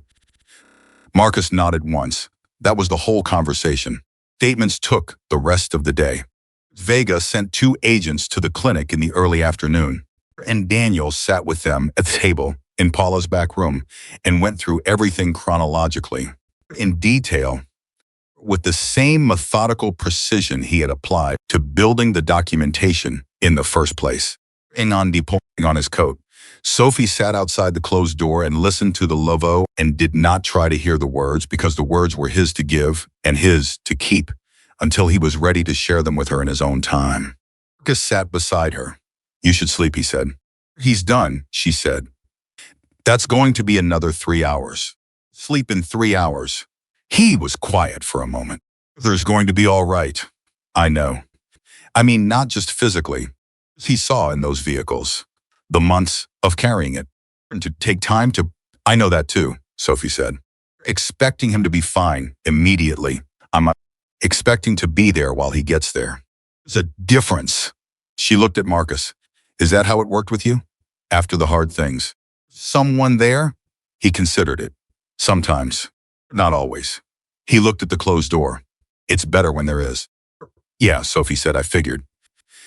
She looked at the jacket in her lap. She had taken it off while they were sitting. Her shoulders had finally registered how tired they were, and she was holding it folded across her knees the same way she had held it in that clinic. Waiting room more hours ago than she could cleanly count. Can I ask you something? She said. Yes. When you saw the jacket on the highway, the moment you recognized it, what did you feel? Marcus was still for a moment. She had half expected him to deflect it. Men of his generation, men who operated the way he operated, often recoded emotion into something more navigable action. Decision. Movement. He didn't deflect. Grief, he said, for about 3 seconds. The kind you feel when you see something that belongs to someone you've lost. He paused. And I saw you holding it, and I understood it wasn't grief that was called for. It was something else. What? Attention, he said. The kind you give to something that matters. You were standing in that road, were terrified, but doing it anyway. And whatever was happening was serious enough that Ghost had sent his daughter to find us. See, Cher, he looked at her, was already pulling on his coat. There was no room for anything except being present for what was actually in front of me. Sophie thought about that. That's what my father says about engines, she said. Something is wrong. You don't bring what you expected to find at what's actually there. Marcus looked at her. You his way of thinking. He taught me everything, she said. I just didn't know how much of it came from before. They sat with that. The agents' voices were audible through the door, low, professional, patient. His voice answered them steadily, and Sophie listened to the steadiness of it and let it reassure her the way it had reassured her since she was small enough that steadiness was all she needed to feel safe. He came out of the room at 4:30, tired in the way that sleep fixes eventually, but not immediately, the way that requires more than one night and more than one quiet morning. His eyes were clear, and he was walking without leaning on anything, on his coat, and when he came through the door and found Sophie exactly where he expected to find her, he stopped and looked at her with an expression that was so particular to him, so specifically Daniel Mitchell, that she felt the last coiled thing in her chest release completely. And she said, "Done," he said. "All of it? Everything they needed for now. Be more sessions, depositions, probably testimony eventually, but today's piece is complete." Stood. She picked up the jacket. She held it out to him. He looked at it for long enough that she almost pulled it back, almost said, "Keep it. It's yours." It was always yours. But then he reached out and took it from her hands. The way you hold something that has been through a great deal and carried more than it was designed to carry and is still somehow intact. He turned it over, ran his thumb along the back, the faded Hell's Angels emblem. 25 years of road and storage and 3 days folded in the back of a closet before that. "Bought this when I was 24, he said. "I thought it was the most significant thing I had ever owned." "And now," Sophie said. He was quiet for a moment. "The most significant thing I own is a daughter who stepped into traffic on a California highway because I left her a note in the lining." He looked up at her. "The jacket is just leather. That's almost exactly what Marcus said to me on the highway," she said, when he gave it back. Her father glanced at Marcus. Marcus shrugged. "I've had a long time to think about what things mean versus what they are." Daniel looked at the jacket one more time. Then he held it back out to Sophie. He said. She blinked. "Dad, it goes where it did the most good," he said. "You, 3 days ago, on a highway in Bakersfield." "Me," he held her eyes. "It belongs to you now." Took it. She didn't argue. She put it on, and it settled onto her shoulders the way it had been settling, all day heavy and warm and carrying more history than she'd known when she first pulled it off the hanger. They stayed in Bakersfield that night. Miller had arranged a room for Daniel at a motel, 2 blocks from the clinic, nothing elaborate, clean place with a real bed, and no reason to be anywhere else. And Sophie stayed in the adjoining room with a door between them that she left open. She heard her father fall asleep within 20 minutes of lying down. She stayed awake for another hour, staring at the ceiling. She always did when the acute emergency ended, and the ordinary world rushed back in to fill the space. Accounting through everything that had happened and placing it in order and understanding what it meant and what came next. What came next was a list that was long and practical and not frightening. Statements, follow-up calls with Vega, the shop which needed to be checked, cleaned, reopened when her father was ready. Easel Mr. Okafor, down the street, who needed to know that his Tuesday dinner partner was coming home. East officer who had taken her missing persons report and told her he'd make a note of it. She was going to go back there, just not angrily, but clearly, and make sure the note was properly closed. And her father, who had 25 years of rooms she hadn't been allowed into, had promised her the whole map. She intended to hold to that promise, not as accusation, but as invitation, to know who he had been before she knew him. He wanted to know about her mother more than the fragments he'd offered over the years, proportions he'd measured out to protect her from something she was now old enough to decide for herself whether she needed protection from. Wanted to know Ghost, not instead of Daniel Mitchell. In addition to him, she fell asleep thinking about that. From Vega came 8 days later. She was at the shop when her phone rang. Her father was in the back, working on a transmission job he'd been putting off for the better part of a week because the doctors had told him light work only, and his idea of light work was different from the doctor's idea, but was gradually converging. She was at the front counter, doing the books, with the particular focused attention she'd inherited from a man who believed in doing things properly, or not at all. Up on the second ring. 2 more matches, Vega said. Photographs, we've confirmed 2 additional identification from the missing persons database. Families have been notified. Sophie set down her pen. How did they take it? She said. Then, immediately, sorry, that's not. Question, Vega said. The way they always take it, in grief at the same time. The relief that there's an answer. Over everything the answer contains. He paused. Of the families, a mother in Fresno, her daughter, had been missing for 14 months.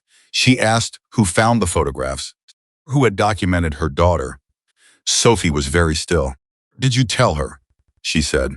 I told her it was a mechanic, Vega said. A man who found something wrong and refused to look away from it. Closed her eyes. She asked if she could thank him, Vega said. We'd pass that along. I'll tell him, Sophie said. Something else, Vega said. She opened her eyes. Against Rourke is moving faster than any of us expected, Vega said.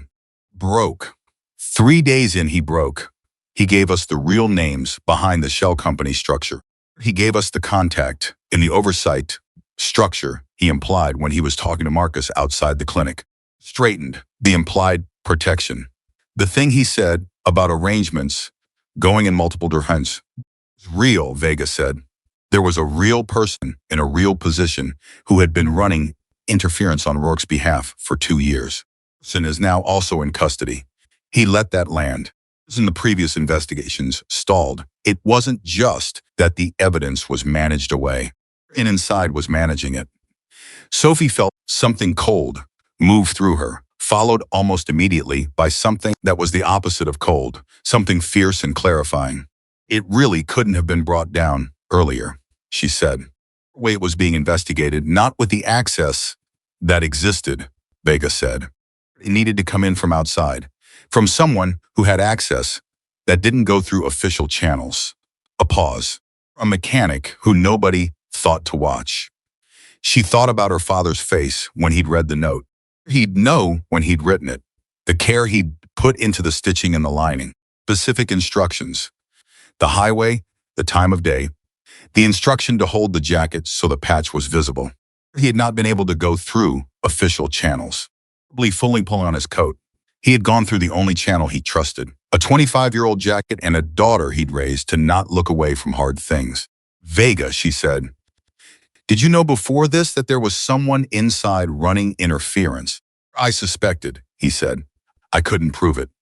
And I couldn't investigate it from inside without tipping off the wrong person. He paused. Father gave us, didn't just build the case against Rourke. It gave us the thread that pulled the whole structure apart. Sat with that for a long moment. 6 so far, she said. 12, 6 confirmed, Vega said. The work continued. All 12, she said. Until all 12, he agreed. She hung up. She sat at the front counter for a moment. Then she stood up and walked to the back of the shop. Her father was on the creeper, under a truck, his legs visible from the knees down. The familiar sounds of someone who has been doing this long enough that the tools move without thought. She heard the particular sound of a socket wrench finding what it was looking for, and then the softer sound of something giving way that should have given way a long time ago. Dad, she said. He said, from under the truck. There's matches. 2 new ones today. Families have been notified. A pause. The sound stopped. Then the creeper rolled out, and her father was looking up at her from the floor, wiping his hands on a rag he'd pulled from his pocket, already pulling, and on his face was the same expression she'd seen in the clinic when Vega told him about the first 4 that particular combination of things that didn't have one clean name. Not happiness, though it contained relief. Not grief, though it contained weight. Something that was specific to the experience of having done a hard thing and understanding, slowly, what the hard thing actually accomplished.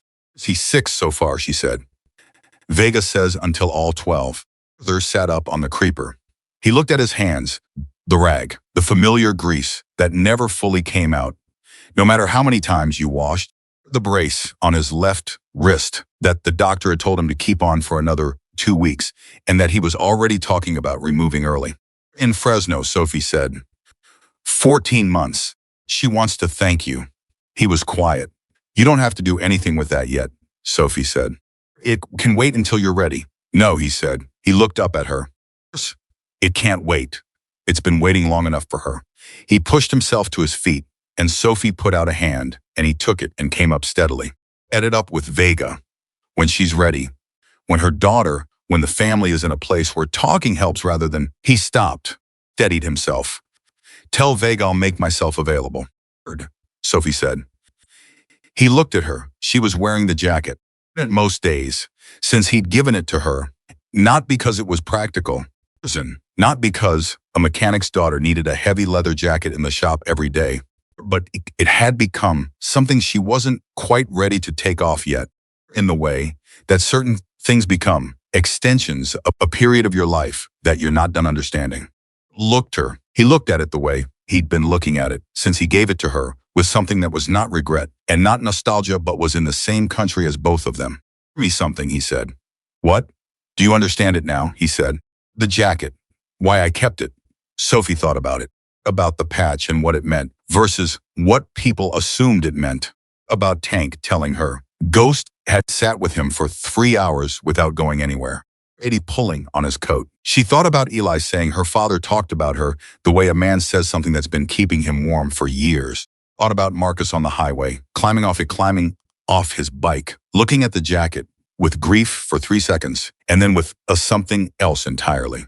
In bikes, she thought about 14 on a California highway because a young woman held up a piece of leather and asked for help without knowing if help would come.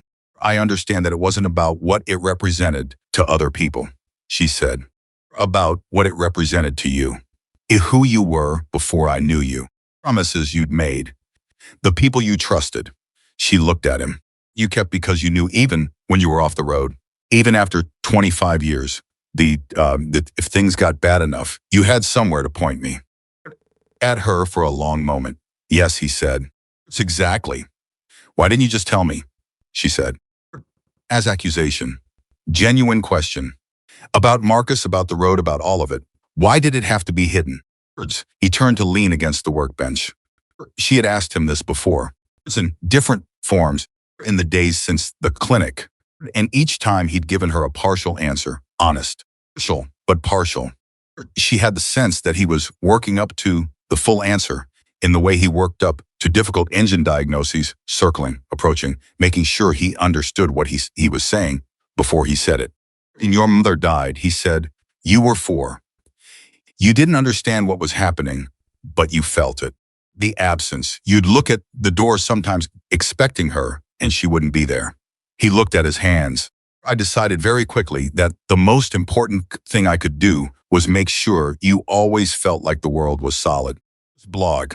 That the people who were supposed to be there would be there. Was permanent and reliable. And nothing about your life would be uncertain." Seen. Sophie listened. "Telling you about the road, about Marcus before, that would have opened a door I couldn't control," he said. "I've had questions I couldn't answer cleanly. Had it an image of me. Would have had a Nimi that was more complicated than what I wanted to give you while you were still becoming who you were going to be." He looked up at her. "On's trying at his coat. I was trying to be a floor, something you could stand on without worrying whether it would hold." "Dad," she said gently, "floors don't have to be simple to be solid." He received that.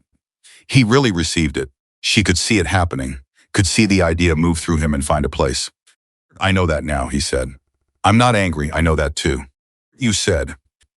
"I need you to believe it," she said, "not just hear it." He looked at her. "I believe it," she nodded. In the shop for a moment, father and daughter. A familiar smell of oil and metal around them. Ordinary afternoon, sounds of the street outside. Texture of the life he had built for them, present and intact. "Me about Mom," Sophie said. He looked at her. "All of it," she said. "Not the parts you thought I could handle. All of it." He was quiet for a moment. Then he reached back and pulled 2 shop stools from under the workbench, the same stools she'd sat on as a child, doing homework while he worked. Close enough to ask questions, close enough to hear his voice above the sound of the tools. He set them both down. He sat on one, she sat on the other. And Daniel Mitchell, ghost father, the mechanic, reliably present person Sophie had ever known, began to talk. For a long time, she listened to every word. Weeks later, Marcus called. He picked up on the first ring. "How is he?" Marcus said. She said, "Better than good. He's back at full hours in the shop. He's healed. He's been talking to a counselor, his idea, not mine, which surprised me until it didn't." She smiled. "He has a standing Tuesday dinner with his neighbor again.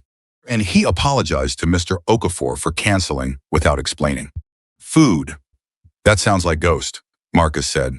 "That sounds like my father," she said. A pause that was warm rather than empty. "Vega called me," Marcus said. "The case against Rourke, he's taking a plea rather than going to trial. Lee's team negotiated it. Everything in the plea is public record." "Heard," Sophie said. 12 years minimum. "And the cooperation requirement, anyone he gives up gets added time." "Giving up everyone," Marcus said. "Yes," she said. "He is." "And the 12 people in your father's photographs?" Took a breath. 10 confirmed, 10 families with answers. 2 are still being worked. She paused. "In serious condition. From the vehicle, both recovered. Home." Marcus was quiet for a moment. 10 families, he said. 10 families, she said.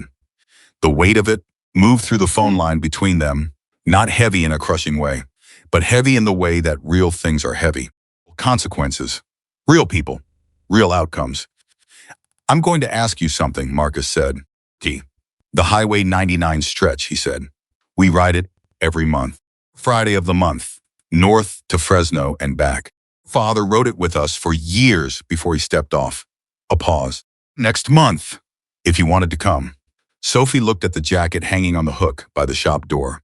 It hung there now, the way her father's tools hung in its specific place, available, present. "I'll be there," she said. "Bring your father if he wants." "Ask him," Sophie Marcus said. "Yeah, what you did," he said. "Standing in that road. I've been thinking about it for 3 weeks. I've seen a lot of things in 30 years. I've seen people do things that took a particular kind of courage." He paused. "You did on that highway, that's the kind that doesn't come from training or experience." Lee pulling on his coat, "It comes from exactly what you're willing to lose and deciding that the thing you're fighting for is worth more." He was quiet for a moment. "My father was worth more," she said simply. As Marcus said, "He was, he is." Another pause. "You." She held that. She didn't deflect it. She didn't minimize it. She let it land and stay. "Thank you, Marcus," she said. "It's Friday of the month," he said. "I'll be there," she said. She hung up. She looked at the jacket. About the woman in Fresno whose daughter's photograph had been in the hidden panel of a fleet vehicle for 14 months before a mechanic in a small shop on the east side of Bakersfield refused to pretend he hadn't seen it. About the people who were home now. She thought about the families who had an answer instead of a silence. About father, who had made a decision a long time ago that his problems were his to carry first, and who was slowly, carefully, in the way of stubborn men who are also honest men, learning that the carrying didn't have to be solitary. About 14 motorcycles stopping on a California highway. She thought about a note stitched into a jacket lining and a father who had trusted his daughter with the most important message of his life because he had spent 22 years making sure she was the kind of person who could carry it. She stood up. She took the jacket off the hook. She put it on. She walked to the back of the shop. Her father was under the truck again. The of the work were familiar and steady and completely ordinary. The sounds of a man doing what he knew. In the place where he'd spent the better part of a decade building something worth protecting. "Called," she said. The creeper rolled out. "Last Friday of the month," she said. "Highway 99 north to Fresno and back. It's to know if you'll come." Her father looked at her from the floor. Above in his jacket, in his shop, in the life he had built around the simple and absolute fact of loving her. And he looked at her and understood. In the way that men understand things, they have been slowly moving toward. For a long time, that the road he had left 25 years ago had not been waiting for him to return. It had been waiting for them to ride it together. "Yeah," he said. He took her offered hand. He came up. "Tell him we'll both be there," Daniel Mitchell said. And that was the whole of it, the leather jacket, the note in the lining, the highway, The brotherhood. 13 months of a mother's grief, resolved by a mechanic who looked where others had looked away. That was the truth of it. Complete and unambiguous and lasting. Are worth standing in the road for. It promises outlive the years that seem to bury them. Who matter most, and the people who most are the ones who show up not when it's easy, not when it costs nothing, but when the road is difficult and the outcome is uncertain, and they show up anyway because love is not a feeling that waits for the right conditions. Is the person who steps into traffic. Love is the father who stitches a message into the thing he trusts most and points his daughter toward the people who will understand.